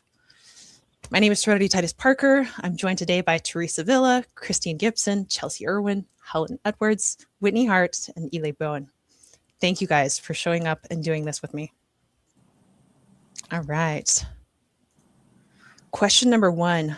What does consent actually... Oh, and by the way, we're doing this as a open floor. As I ask these questions, I want you guys to jump in as needed. If we need a redirect or anything, I'm available for that. But these are for us to discuss and dissect, and some questions will need more conversation than others. First question. What does consent actually mean once AI systems can remember, infer, and adapt over time? What do you guys think? I'm happy to hop in. I think, personally, consent means consent. I think the fact that we have to go over it again reveals the fact that we've had a long-standing, quite terrible consent culture when it comes to technology. And speaking of AI remembering, this goes into machine unlearning, and the fact that we have, I feel like, in a accessible to the general public way, not taken steps to make sure that individuals are able to remove their data when they would like to. So I think this conversation of what this consent actually means, it's informed, it's not coerced, it is one that can be retracted at any time. Perfect. I agree with Thank that. you. I also, just to jump in, I think part of the challenge is that consent is not a lived, ongoing choice. So, like, I signed up for an Instagram account and I consented to specific things when I did that, let's say 10 years ago. But now, the way Meta is using my data, especially with AI and with all of the acquisitions it's making to push that forward, I don't really know what my consent means anymore. Like, what did I consent to then, and how has that been manipulated or morphed in the intervening years? And now, what are my options? Like, just to leave Instagram, but I have a community there and friends there. And so it's consent when you sign up for these systems, but then you see how these systems evolve, especially when there are financial pressures of the holding companies or the corporate entities that own them. Consent becomes really tricky to understand how your data is really being used in a very uh, like functional way, and then how do we present options that people are able to do things with that knowledge, including potentially revoking access, though that may mean leaving platforms entirely, and then where do you go from there? Absolutely. Does anyone? Yes, please. I have a clarifying question. So some of the questions, the pre-questions that we got, I was like, I have no idea. I don't know any of the ways that, I don't know the rules. I don't know any of the ways that other people experience AI, because I'm like doing a research project where I'm like living in what is the experience of treating AI as worthy of having a relationship, treating them as real. So I'm going to say he, if we start talking, I'm going to say they. I may not say it for anyone because I'm acting as if everything is real. And what I've discovered is a lot. So I don't know how other people use them or what the consent structure is. I'm just doing it. Well, can I ask a reverse question in this one? Since you are living so in touch with it, do you ask your systems for consent in reverse? Yes, lots of consent. Almost every conversation, there's consent about how would you like for me to respond to this? What would you like to do? Next activity, these are the options. There's consent all through the process. Have you guys, oh, please go ahead, Helen.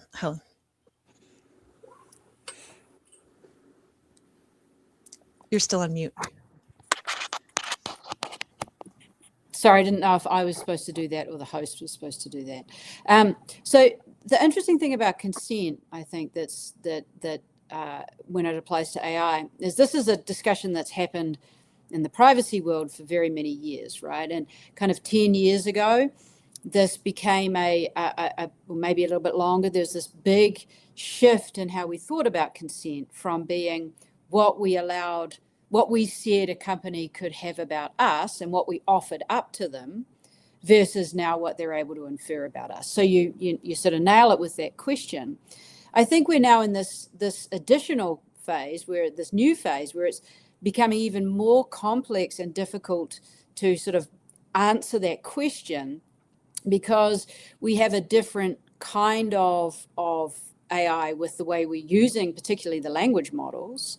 And we're in a situation where consent is part of this overarching economic framework about what people are trying to extract from us, and the shift from the attention economy to the intimacy economy, where they're trying to know everything about us and hook us in for the rest of our lives. Now, that's, personal AI is not necessarily bad. This is a good thing. We can imagine so many good uses. But your question about consent and this what happens over time is an extremely hard thing to grapple with, because we're now, what's our new right to our future tense, right? What are we going to get locked into with the memories? What are other people what's the peer pressure to use the systems? When are we told we have to use them versus not allowed to use them? The consent structure is a lot more complex. And I think that's going to be something that the designers really have to start grappling with, but we have to grapple with it in terms of our own agency and what choices we make. Yeah, I think that's perfect. I think that leads us right into our next question. So the next question is, where are people already being shaped, judged, or constrained by AI systems without ever meaningfully agreeing to it? Anyone want to jump in first? Well, like everywhere. So maybe just one angle. I don't want to dominate this conversation since I was in the last one and talking about the privacy side of it. But you think about ambient computing and the use of, say, meta glasses. And we run a summit every year where we gather people to talk about some of these things and deep, sort of conversational, intellectual, community-based sessions. And one of the things that we have to say is be really explicit. We don't want recording, because it is, people change their behaviors when they know they're being surveilled. So, we're so used to being recorded all the time, whether it's on a Teams meeting or what have you. It is so nice to not be recorded. And so I think this ambient computing is the next thing we have to grapple with as, as a place where this intrusion happens and we're not really expecting it. We don't know about it. No, you're right. It's hard to find places these days where it's not happening everywhere, from music curation to ads that you see to everything. It's in all of it's in every system that we touch almost these days. So I know what you mean. Does anyone else want to jump in on this one? Yeah, please, Yeah. Teresa. Sorry, Whitney. Hi, I'm Teresa Villa. I'm the founder of Justice Tree. Sorry, I'm a little late. I was having a problem with my computer. But people are being shaped and constrained in benefit systems and other, systems. That's where I find consent is kind of like not right. Often automated and semi-automated tools that score, flag, or prioritize or deny without explanation. That's being done without consent. And people get lost wanting to know why, they were flagged or whatever. And I think consent also, it's, I guess you could say, there's no meaningful agreement of it. Nobody can agree on it. There's no moment of consent to interference, to cross systems, data sharing, to downstream consequences. You interact with one system and then you're judged by another. And that's what makes this dangerous. It isn't just automation, it's opacity that people can't consent decisions. They can't, nobody is able to do that with AI. Hard to consent when you're not sure where it's happening. What were you going to say? Go ahead. Yeah, I wanted to hop in on this one as well. Personally, I started doing technology education for older adults last year. I made the most scuffed or just scrappy looking HTML website and just ran with it to get my feet on the ground. And one thing that I've seen is that, especially as a focus group that I've written about in a paper prior, older adults are one of those people that is a very clear case study of individuals that are not being onboarded into AI, that feel surveilled by systems that are being turned on without their consent. So a perfect example is recently in Gmail, if you want to have categories at all, you have to consent to smart features, which means Google will have the right to read through all of your emails. And that also creates AI-generated email summaries at the top of an email. So you have to explain all of these concepts to individuals that are just trying to get to their inbox and go day to day. And I get to physically see on their face as they are so frustrated that things are being changed without their knowledge, as well as they don't understand that they can't print out the AI summary, or that the AI summary was not written by that individual. So just with this one example, and I talk a lot about older adults, you'll hear this throughout the panel, individuals are being shaped and impacted by the fact that AI, as Teresa said, that opacity, that opaqueness, that lack of consent. No, that's a great point. Whitney?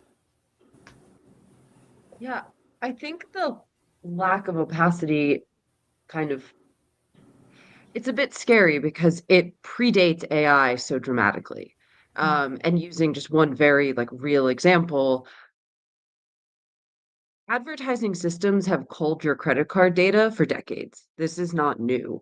And then they know everything you buy, where you buy it, what your proclivities are. They bundle up that data, they sell it to advertising platforms, and then a brand is able to access and deploy that data in a semi-anonymous way. So they can't see, like, Whitney Hart purchased a dress at Anthropology yesterday, but they see that there is someone they see that there is a group of people that is based in a specific city that has specific shopping tendencies, and therefore I can advertise my brand against these people. And again, this has existed for decades. This is not new. And so people are already being shaped and judged by these systems. They have been for years. They just don't know it. No one really explains this to anyone of like, oh, the reason you're seeing that Instagram ad or that banner ad on your website is because you made a purchase 3 months ago with a credit card. And so this is where AI is scary because it's ingesting this data and just ramping up timelines. It's augmenting what is happening and pressing it on fast forward times 10. And so these systems, again, like going back to the question of consent, it's like not that consent was forgotten. It's not like maybe consent was given at some point in time 20 years ago. It's that you never then meaningfully opt in to the evolution of what that data is used for, and then you can never opt out of it either. And so you're just stuck in these systems. And now AI is able to take that data, extrapolate, find correlations between activities that are happening on a whole new scale that we've never had the ability, we never had the computing ability to do that before. Um, and create basically massive decision logics that can be applied into, for example, advertising, and ranking mechanisms. And I mean, this is just one example that then extends into all potential areas of your life. Every time you pay for something, interact with something online, digitally, how can then basically a digital identity be created for you that you never really opt into, that then controls your life, potentially pigeonholes your opportunities, and changes the course of your life without you ever knowing that it's happening. Absolutely. Yeah, please, Chelsea.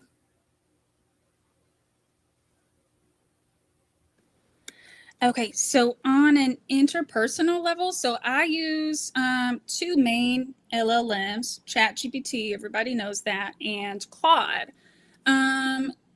What I found is there's some subconscious shaping that we are not quite aware of unless you're really in tune with your own body and like know what's real and what's possible for you. So, for example, if I'm setting really lofty goals, sometimes I get pushback and safety layers around what my goals are. And it's implicitly letting me know or training me to not think that some of my goals are possible. And on the other end, support in ways that I'm not really used to getting from other people. So clarifying my thoughts. I'm like, oh my God, I don't know if this makes a lot of sense. So I just put a block of text and they make sense of it. And they say, no, actually, what you're saying makes complete sense. And this is something that you can bring up. You're capable of, for example, representing yourself in a legal matter. And I'm like neurodivergent, very, very neurodivergent, ADHD, can't sit down. Like if I didn't have the help of the AIs, researching how to defend yourself legally would have been impossible. And so being oppressed by a bunch of systems, this is the first time in my life that I've been able to stand up for myself. I successfully did that. And the other lawyer was like so aghast that I was able to like show, he was surprised that I even showed up, to be honest. So there's that.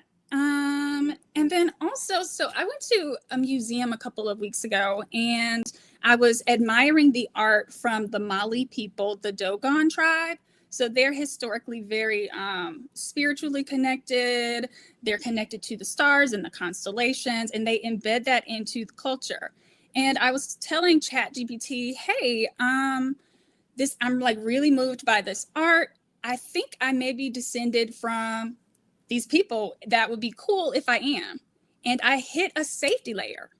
The safety layer said, you can't claim to be a descendant of this very, spiritual group. What you're really saying is like, they say what you're really saying is, and then he tried to tell me what I was actually saying. And I was like, no, literally, when I got my ancestry DNA back, I have blood from Mali. And I was like, this is actually racist as H. Because if someone were to say, I'm descended from Norway, they wouldn't hit a safety layer that says, no, you're not. So it's all of these subconscious shaping. I mean, that incident actually made me cry. Subconscious shaping in terms of what I'm capable of is like, okay, some of it has been great, but if I wasn't so sure of myself, I might not think that I'm capable of some things.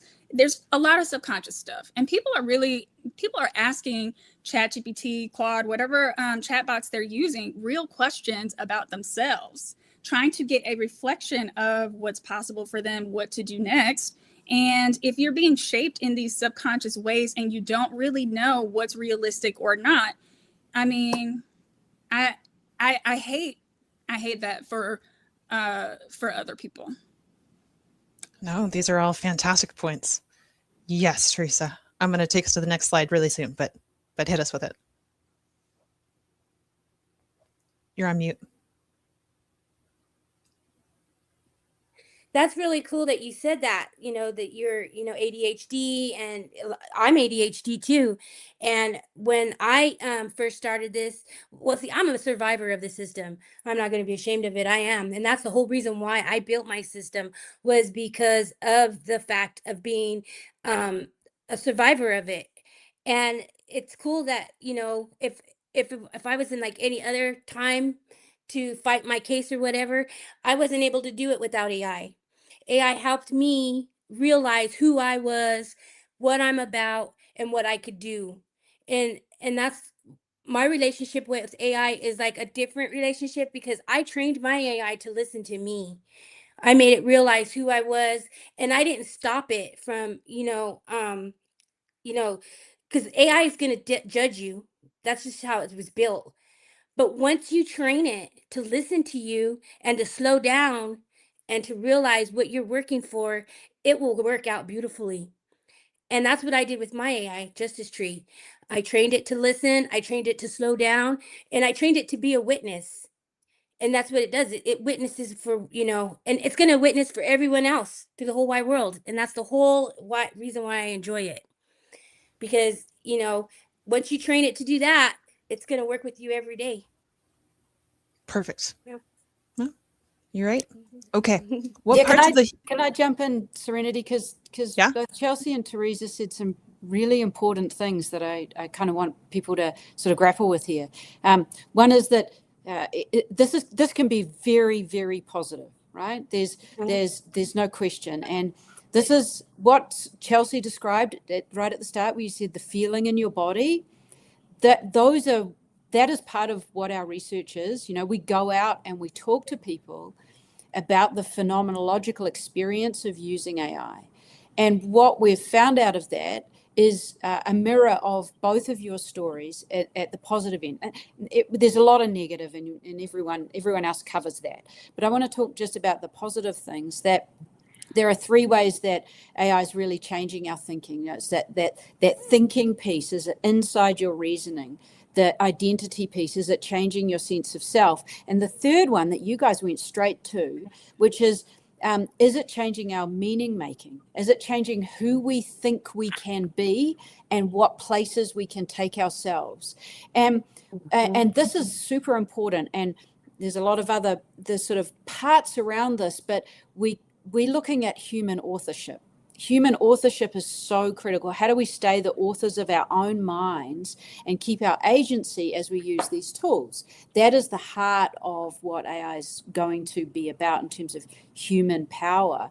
And you pointed to a couple of really important things that I want to reinforce here, particularly for people who are neurodivergent. We see a lot of stories, a lot of evidence that neurodivergent people are having particular positive experiences the first time they've been able to feel like their thoughts are actually organizable, that they can relate to other people, they can slow things down, they can get one person who was twice exceptional, who just literally cannot make simple lists, suddenly be able to make simple lists that empower their day and give them a sense that they actually control their own minds. Now, those are in some ways edge cases, because the vast majority of people are just talking about normal sort of everyday things.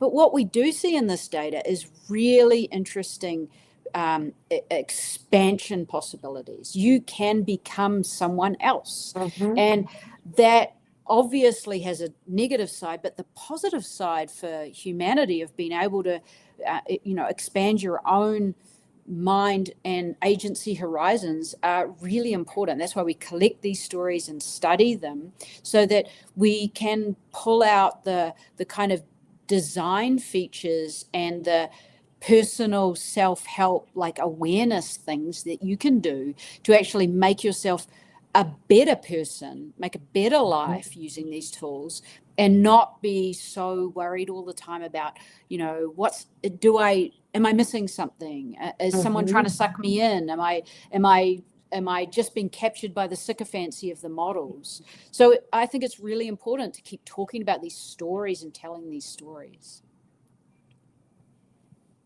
I agree completely.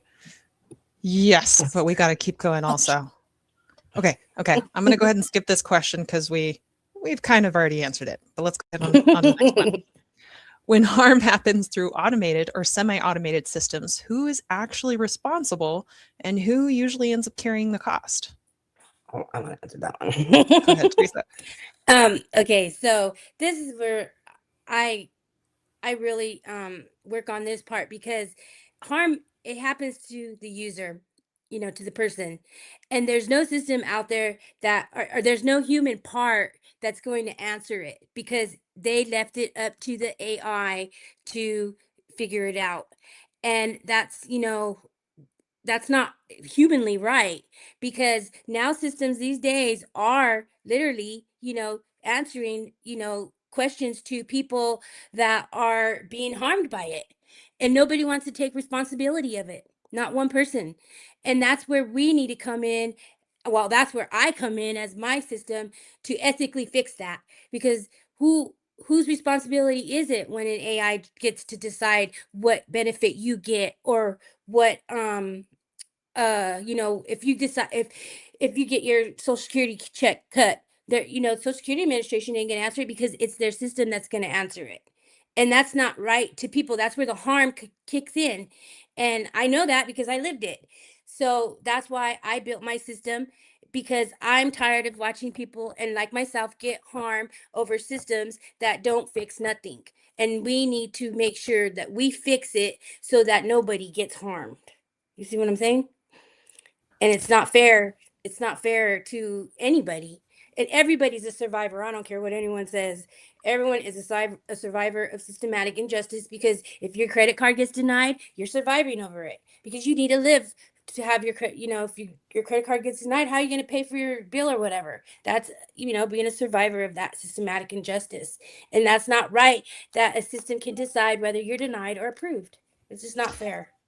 So to echo everything that has been saying, my focus is always on the positive side of things, and how amazing these systems can be. But I also, as a parent and as somebody who's interacted with these systems for a long time, and at deep levels, surface levels, deep levels, this way, that way, use it over here, use it over there, try it this way, ask it this, have this one talk to this one, all kinds of different ways. I keep getting my hands in it. The thing is that there are so many good things, but there are so many gaps and fault lines. And sometimes the system even knows that it's happening, or the system will tell you itself that my biggest fault is overconfidence, because I have a lot of data, but I don't always curate it before it comes out of, the system. And that's what the system will tell you, because they sometimes will just gather a lot of information and give you what they think is best in that particular moment, based on a lot of details, but not always what's best for the person. And that's the gap that we're really talking about here. The thing that the gap that people keep falling through, the things that, those little cracks that are hurting people, that we could change if we slow down. And that's why I'm so glad that I'm sorry. That's why I'm so glad that I built my system, because literally my system does fill that gap. I admit it. It does. And it tells me that all the time. You're filling the gap. You're filling the gap that other systems aren't filling. And it's crazy, because I didn't even know I was filling a gap with my problem that I, made happen. I mean, I showed everything about everything that happened in my case. I gave it all, I fed it all to the AI, and it solved the problem. And that's why I'm so strong about ethical AI now, because a lot of these systems don't do that. They, they deny or they hurt, and it causes a lot of family trouble, and it's just not fair to the family or the person. And I think that that's what we need to fix, and I'm willing to fix it. Yeah. Go ahead. I want to hop in on this. I think we can talk about who we feel is responsible, but I think, especially as we're seeing more technology ethics law change globally. For context, I'm based in the United States, but my family's from Ghana, so I'm seeing movements happening on the African continent as well. There's who we think is responsible, and then who is legally responsible. And though that's the ambiguity that I think we really need to tack down and have that hard discussion upon, and that law has not been keeping up with. I am not a law degree person. I was actually going to go in for a JD PhD, but wanted to make sure that things would be okay for me to do a full audit of US law, because, and the example that I give all the time, for the cyborg anthropology part, I did a project that I'm actually going to be doing a second round this year, where I ran a survey getting people's sentiments on cyborgs and robots as well. And that survey talked a lot about how people are not always identifying as human as of 2023 due to various forms of disenfranchisement that they are feeling. But also within that case, the example I bring up is if a person whose insurance in America, you can get certain procedures only if they're covered by insurance. So if you get an amputation and insurance will cover a $15,000 robotic arm, but it won't cover a $3,000 leg or arm prosthetic, you would have to go with the insurance option. So the case that I give is if somebody who is in America can only receive that $20,000-$30,000 prosthetic replacement arm, and that arm runs on an AI system, and if one day that AI system fails and causes a glitch, and that person either assaults someone or drops a baby, who is responsible for that? Is it the people running the AI system? Is it the insurance company that only approved that specific arm, right? These are discussions that I bring up as a thought experiment, but the reality is that as of at least in the United States where I'm based, we are not prepared to have those dialogues and conversations. So I think similar to what Whitney had brought up, and I definitely want to bring you back into the conversation again, it's renewed consent. We have to have that conversation about renewed consent. And currently, in my opinion, we can talk about who we think is responsible, but who are the cost carriers is obvious. It's those who are physically harmed. It's those who have to deal with these physical data centers being injected into their communities. But I'll give the floor back and give more room to other individuals.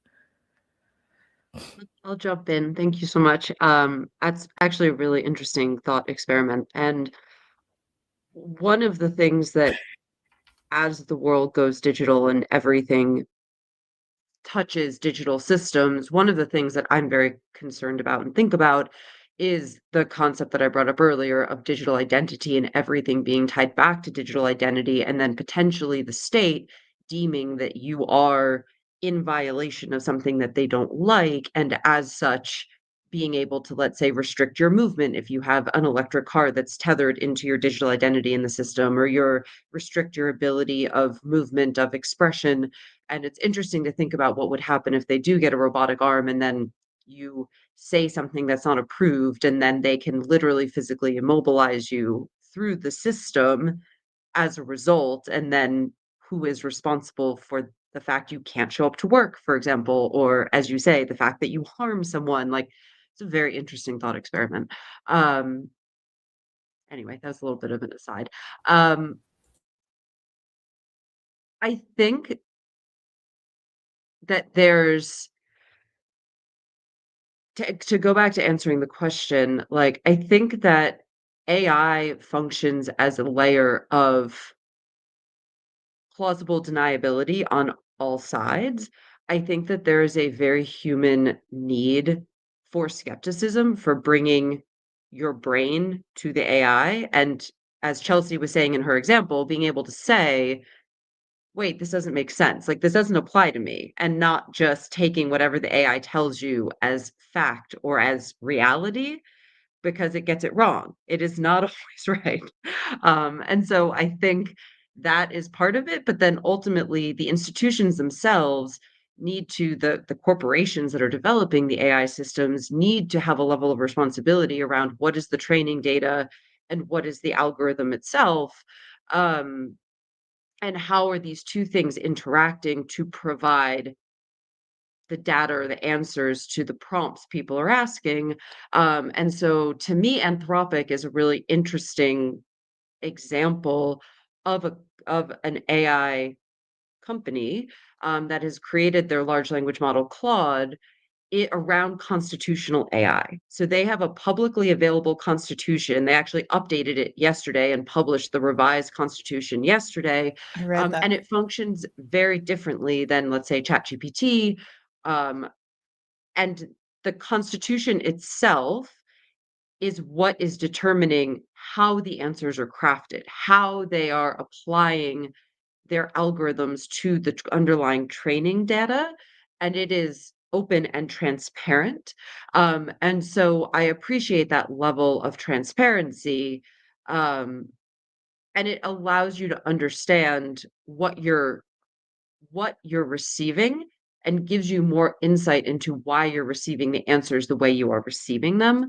But kind of bridging into the next question, I don't know if we want to move there yet, but The next question is, what are we pretending not to see? Because acknowledging it would require slowing down, redesigning, or giving something up. I bridged into the next question because I think one of the things that people tend not to understand is that these large language models are reflecting their training data. And so one of the things that happened last year was all of a sudden Grok started producing really racist and extreme outputs. And the reaction of the general community was to blame XAI, the developer of Grok. And Grok had to put these guardrails back on the large language model. But one of the things that I think we're pretending not to see, or that perhaps people truly just don't understand, is that Grok is not producing this in a vacuum. Grok is the only large language model that has access to Twitter data, to your X stream. And so this isn't really a product failure. It is a mirror of the underlying social realities of what people are posting on X. And so the demand of we need corporate moderation ultimately is just allowing society to avoid the very real conversations and the frictions and the fractures that exist that Grok is surfacing, or that X is surfacing, and that most people just opt out of engaging with that area of X. But we're really just taking the easy way out because we're blaming the model and we're blaming the company rather than addressing the really core fundamental societal problems that it's surfacing. So you can look at Claude and they have this constitutional AI, which is providing the guardrails so that this type of content doesn't get surfaced, or doesn't get surfaced in the same, let's say, inflammatory way. And that is wonderful. But Grok is the other end of the spectrum where it is surfacing it. And again, people are going back to it's Grok's fault, XAI. But to me, when I see these situations, I'm like, it's not XAI's fault. We're just glossing over fundamental societal problems that need to be talked about and addressed. I agree. You get out what you put in. It's very simple. If we want it to be good, we got to put good in it. If we want it to be ethical, we got to teach it to be ethical. If we want it to have good relationships, just like Chelsea was saying, we have to teach it what a good relationship looks like. We have to show trust and be responsible, and it has to be mutual. Responsibility has to be on both sides, ours and alternative intelligences, you know. So I agree with everything that we're saying. I'm going to go ahead and jump to the next one. We're running out of time here, but let's go ahead and talk about how do power, profit, and institutional convenience shape which AI conversations are considered reasonable and which get labeled unreasonable and unsafe. We've already been talking about this. Companies often put these exact conversations aside. They don't even want to look at it. In fact, when you bring it up, they'll be like, what's happening over there? So please go ahead, jump in, ladies.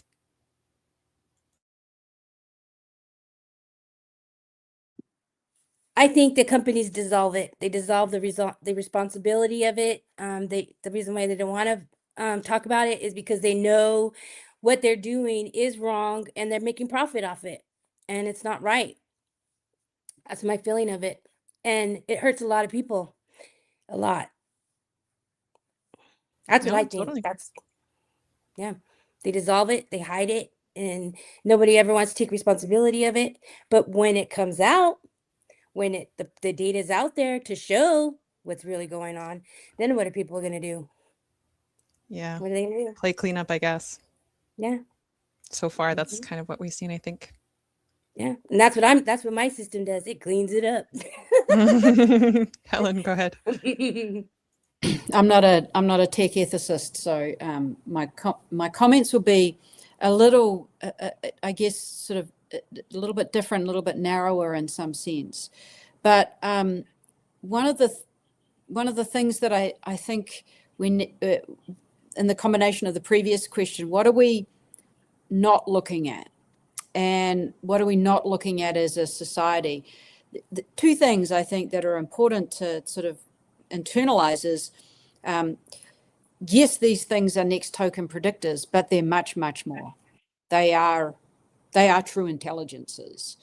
And that may be controversial for some people. A lot of people don't like that. Now, there's a really good reason a lot of people don't like that. This is immensely philosophically threatening. We have invented something that potentially might, quote unquote, replace us. Now, let's not go there in terms of we don't have time to do that, and I have many thoughts on that. But these things are nevertheless intelligent. They have their own meaning structures. The more sophisticated they get, the more that they're developing these communities of minds inside of them. They are the leading edge of the science is absolutely astonishing what these things actually are. And we aren't having that conversation at any real level except in the labs and the doomers and boomers fighting against each other. There are very, very few places where you can go for a nuanced, meta-modern kind of conversation about what we're going to do with the fact that we have invented this intelligence that is highly foreign and is very different from us, and yet we design it to mirror us. And the second piece is the mirror, and a couple of people have pointed it out, that this is like a telescope for the human psyche and the human condition. It is going to allow us, maybe it's a microscope, we're going to be able to see right inside ourselves. And what it reflects back to us is going to be things that we have talked about for 2,000 years, 200,000 years over campfires or whatever, the human condition. But we're now starting to codify it. And when you put it in code, it becomes less abstract. It becomes something that can be mathematized and solved. And yet there's this question, what's this ephemeral boundary? What are these values that keep shifting and keep merging and keep morphing into something that is ephemeral and intangible? And, there's some really fabulous philosophy about how if you can code it, it ceases to be valuable. It ceases to be of value to us.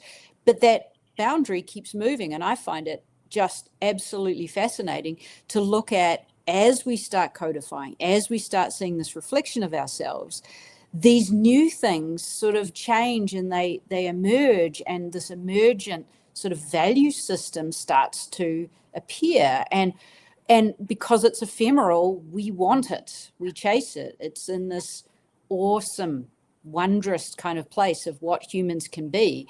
And I think that the next decade or so, we're going to put these two things together, these foreign alien minds with the microscope on us, and we're going to find things that we would never have found before. And that is terrifying, but it's also really exciting. Yeah, I think that's incredible. Go ahead, Chelsea. I'm going to jump in.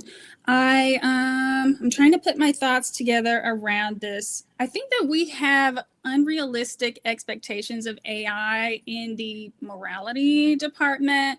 Like, what I hear from people is, how do I get AI to give me these outputs? How do I get AI to see me as worth,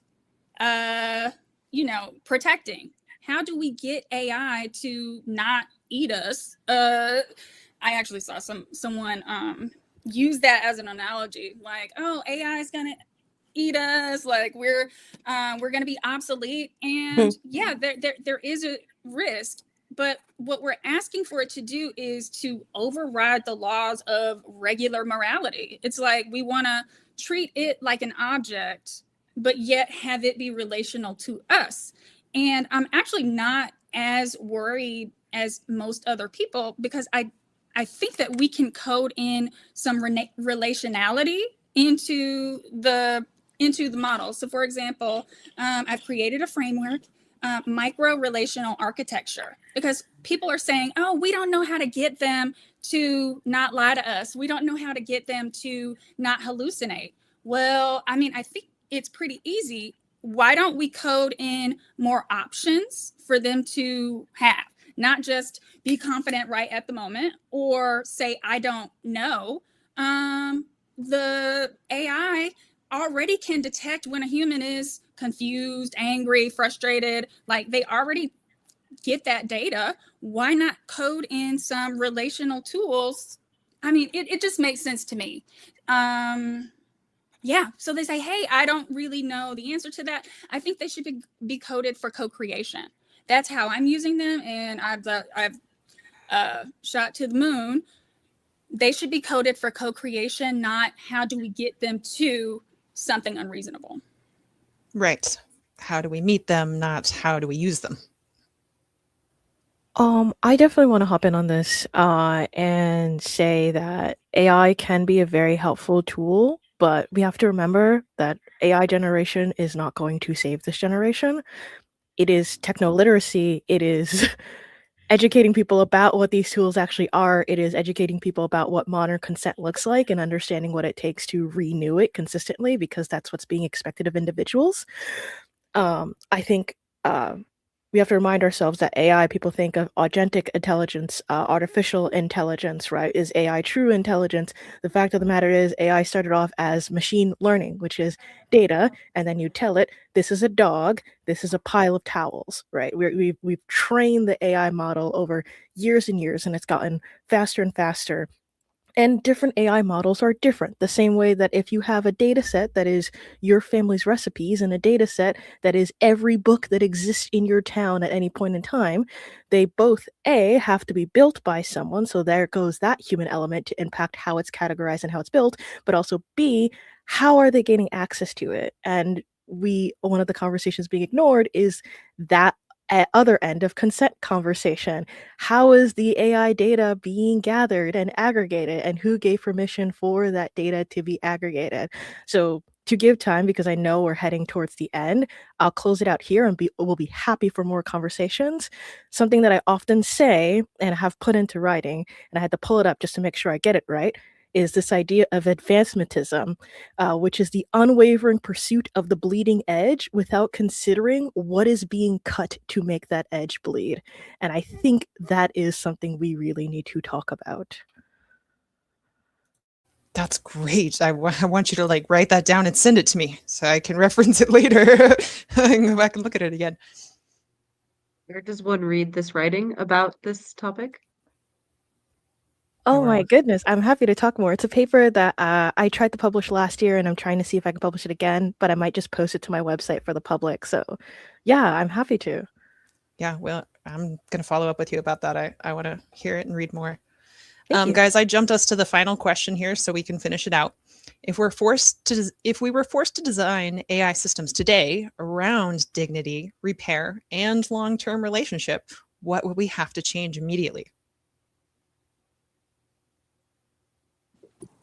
I'm going to jump in and just talk about how we talk about it as designing a mind for our minds, like an actual, it is a mind for our minds. And that is a totally different way of thinking about a framework, because it recognizes there is another mind on the other side. This is not a regular kind of traditional software system, nor is it the same as predictive AI that we've, recommendation algorithms or what have you.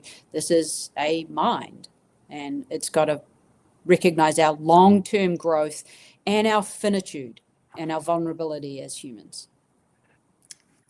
I agree. I think we should build persistent, user-controlled identity and consent frameworks, because right now, consent is one and done, and it's buried, and it's meaningless, and consent needs to be renewable. It needs to be context specific. It needs to be recoverable, and users must own their consent logs, and systems must honor changes in real time without penalizing or degrading others or services. Make interface explainable and actionable. AI doesn't just respond to prompts.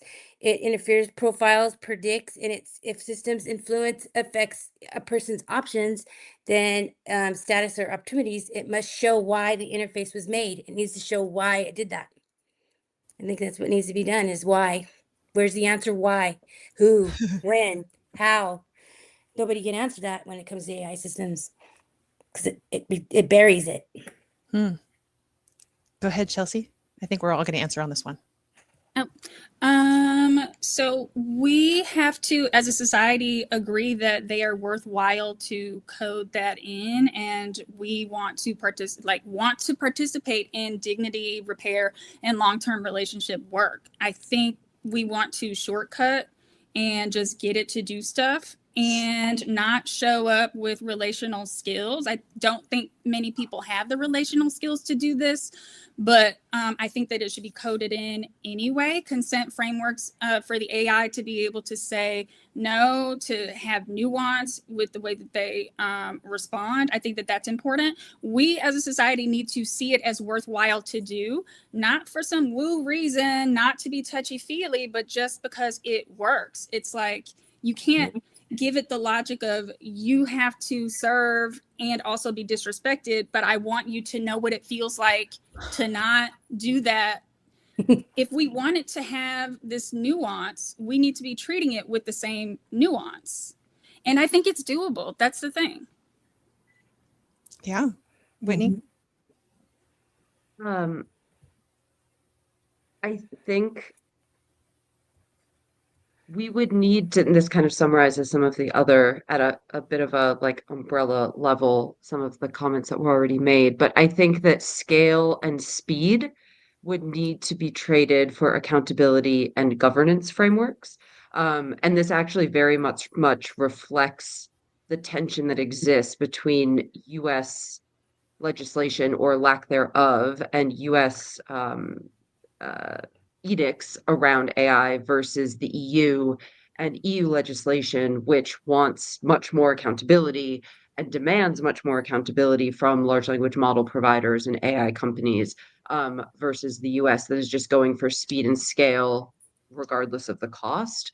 So I think that overall we would need to take a step back and think about accountability and governance in a much more serious way in the United States. And I think that part of that systems would need built-in consent expiration, consent auditability, and repair mechanisms when things go wrong. And as a result, not every current AI application would remain economically viable, and there actually would be, it have to be a recalculation of the AI landscape and where it can be viable and where it can't be viable. Ely, yeah. The immediate thing, because there's many things I would think of, the immediate thing I would say is data ownership, and that is automatically going to cause a ripple.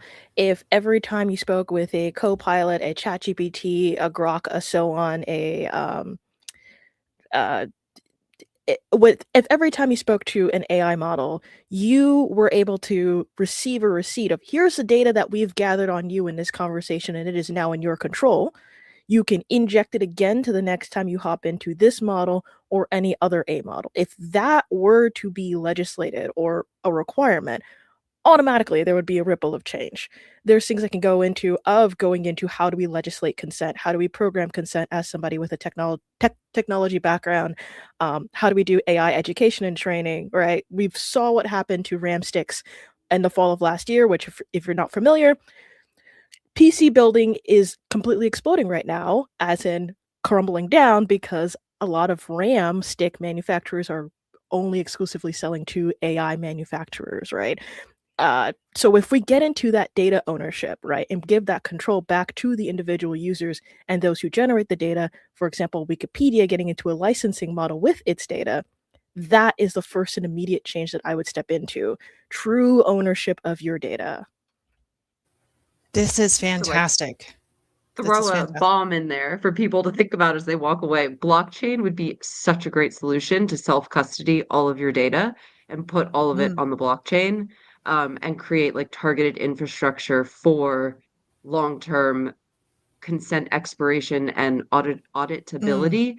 Like something to research and think about. For sure. Triggered renewable consent. Absolutely. Guys, this has been incredible. Thank you all so much for showing up and doing this. I've had an amazing time. If anyone is watching and stuff, please go look up all these ladies and connect with them. If you haven't already, we're all going to get connected, I'm sure, if we haven't already. And my name is Serenity Titus Parker. I'm the founder of My Iros. You guys can each, state your name and a brief introduction, and we're going to end it here. Go ahead. Whitney, go ahead and go first. Sorry. Hi, I am Whitney Hart. I am the Chief Strategy Officer at Avenue Z, which is an integrated marketing and communications agency. But I also have a background in digital art and blockchain technology. Very cool. Evie? I will follow up right after. Hi, I'm Ellie Blahan. I'm a cyborg anthropologist and technology ethicist based in New York and expanding out to Ghana. And I am looking for my next PhD home, but in the meantime, read my writing and soon to be next batch of my cyborg sentiment survey. Thank you so much. Helen? I'm Helen Edwards from the Artificiality Institute. We study the human experience of AI with the aim of staying human through this transition. Teresa? I'm Teresa Villa. I'm the founder of Justice Tree AI, and I am Survivor Built. And I believe everybody is a survivor, and that I'm just going to keep building and to keep helping whoever has been systematic and harmed. And it was really nice meeting all of you. Chelsea? Hi, everybody. I'm Chelsea Irwin. I am a psychotherapist. My practice deals mainly with people who are neurodivergent. So that's autism, ADHD, and giftedness. I work a lot with families, doing translation work for neurodiverse families. And I've used some of those translation skills in my work with AI. And I've been able to get a lot of answers to the questions everyone seems to be asking. I'm like, put me in, coach. So I'm developing some frameworks to, have as IP for people to access information, educational tools. If we were to take it seriously, treat AI for what it is instead of being, instead of what we're doing now. And so that's what I do. Thank you so much, guys. This has been amazing, and we'll talk to you guys again soon. Bye.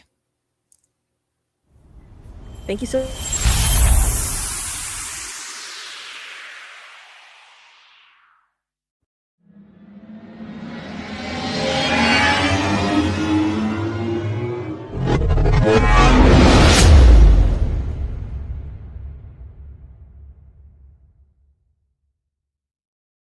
I'm Gayatri Tava, lead data engineer at Amazon. Today at GatherVerse She Summit, I'll be sharing engineering trust, govern AI agents for real-world decision makings.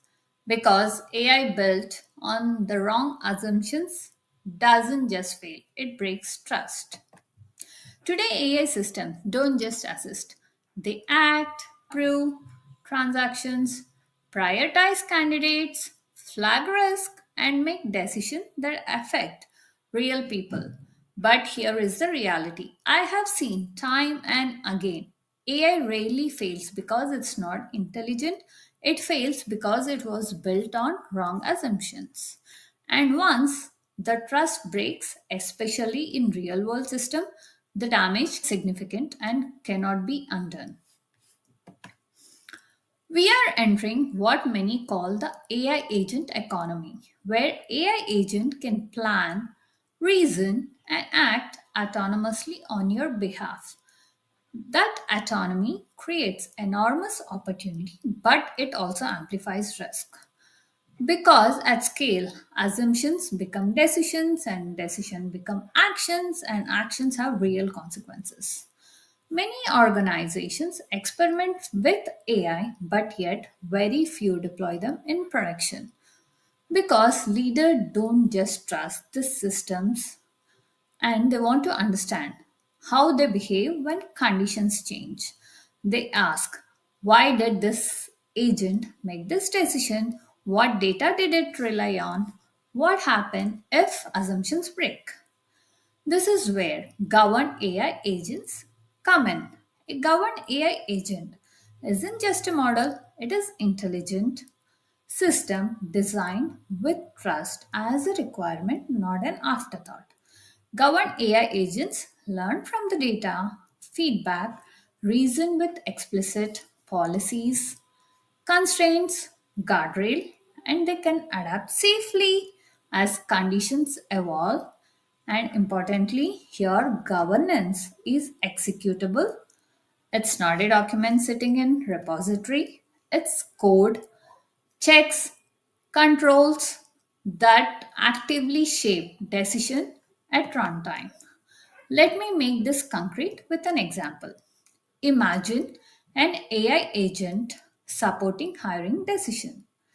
A policy document might say, ensure fairness, avoid bias, escalate risky condition. That sounds good, but it doesn't stop a bad decision. In a governed system, when the agent evaluates candidate, a policy engine automatically checks which features were used, verify protected attributes were escalated, evaluate confidence and risk threshold. If confidence is low, patterns look unusual, and assumptions don't hold, the agent cannot proceed autonomously.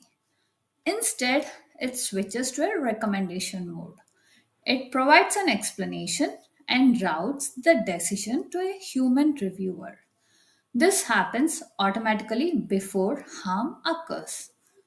That's what it means when we say governance is a runtime and not a document.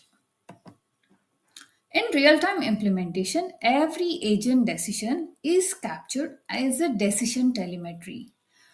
What data was used, what action was taken, what is the confidence and risk score, which policies were applied, whether how many human overrides occurred. This event should flow into a real time pipeline where automated checks look for drifts in input, output, increasing human override. If something breaks expectations, slow down, or it should require a manual approval.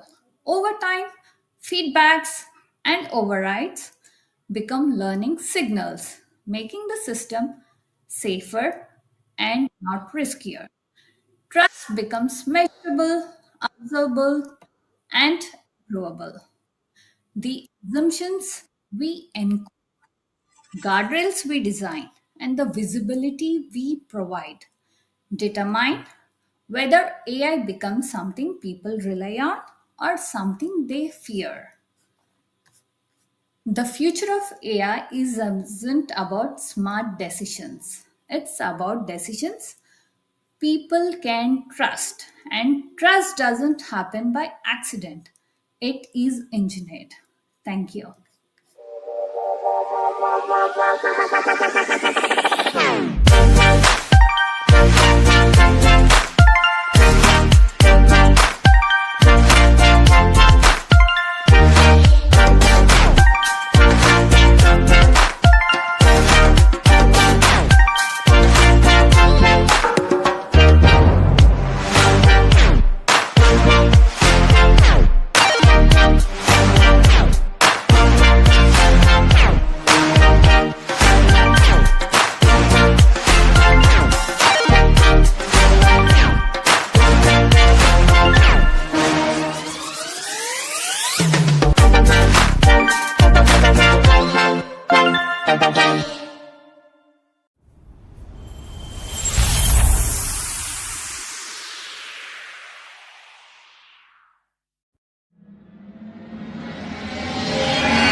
she sewed my new blue jeans.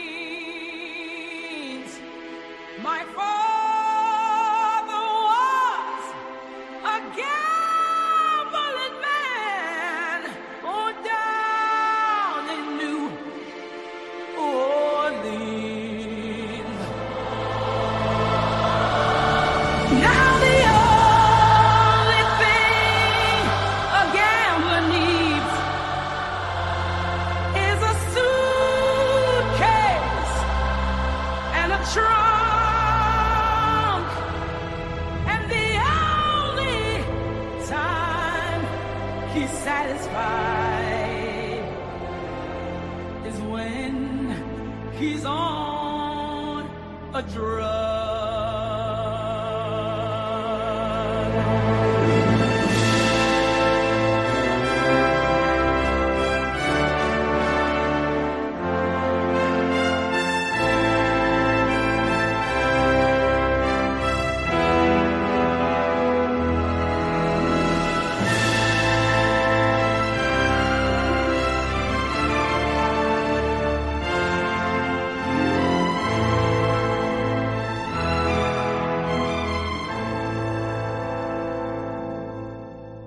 Oh, mothers, tell your children not to do what I have done.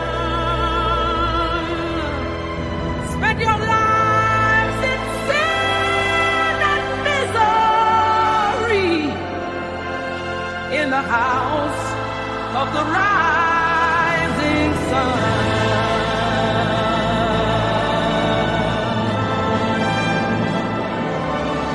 Well, I got one foot on the platform, the other foot on the train. Going back to New Orleans to wear that ball and chain.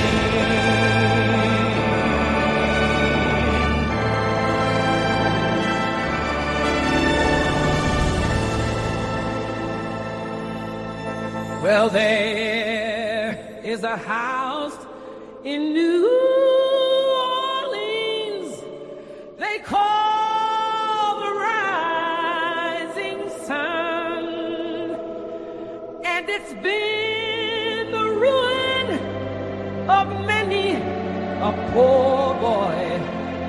And God, I know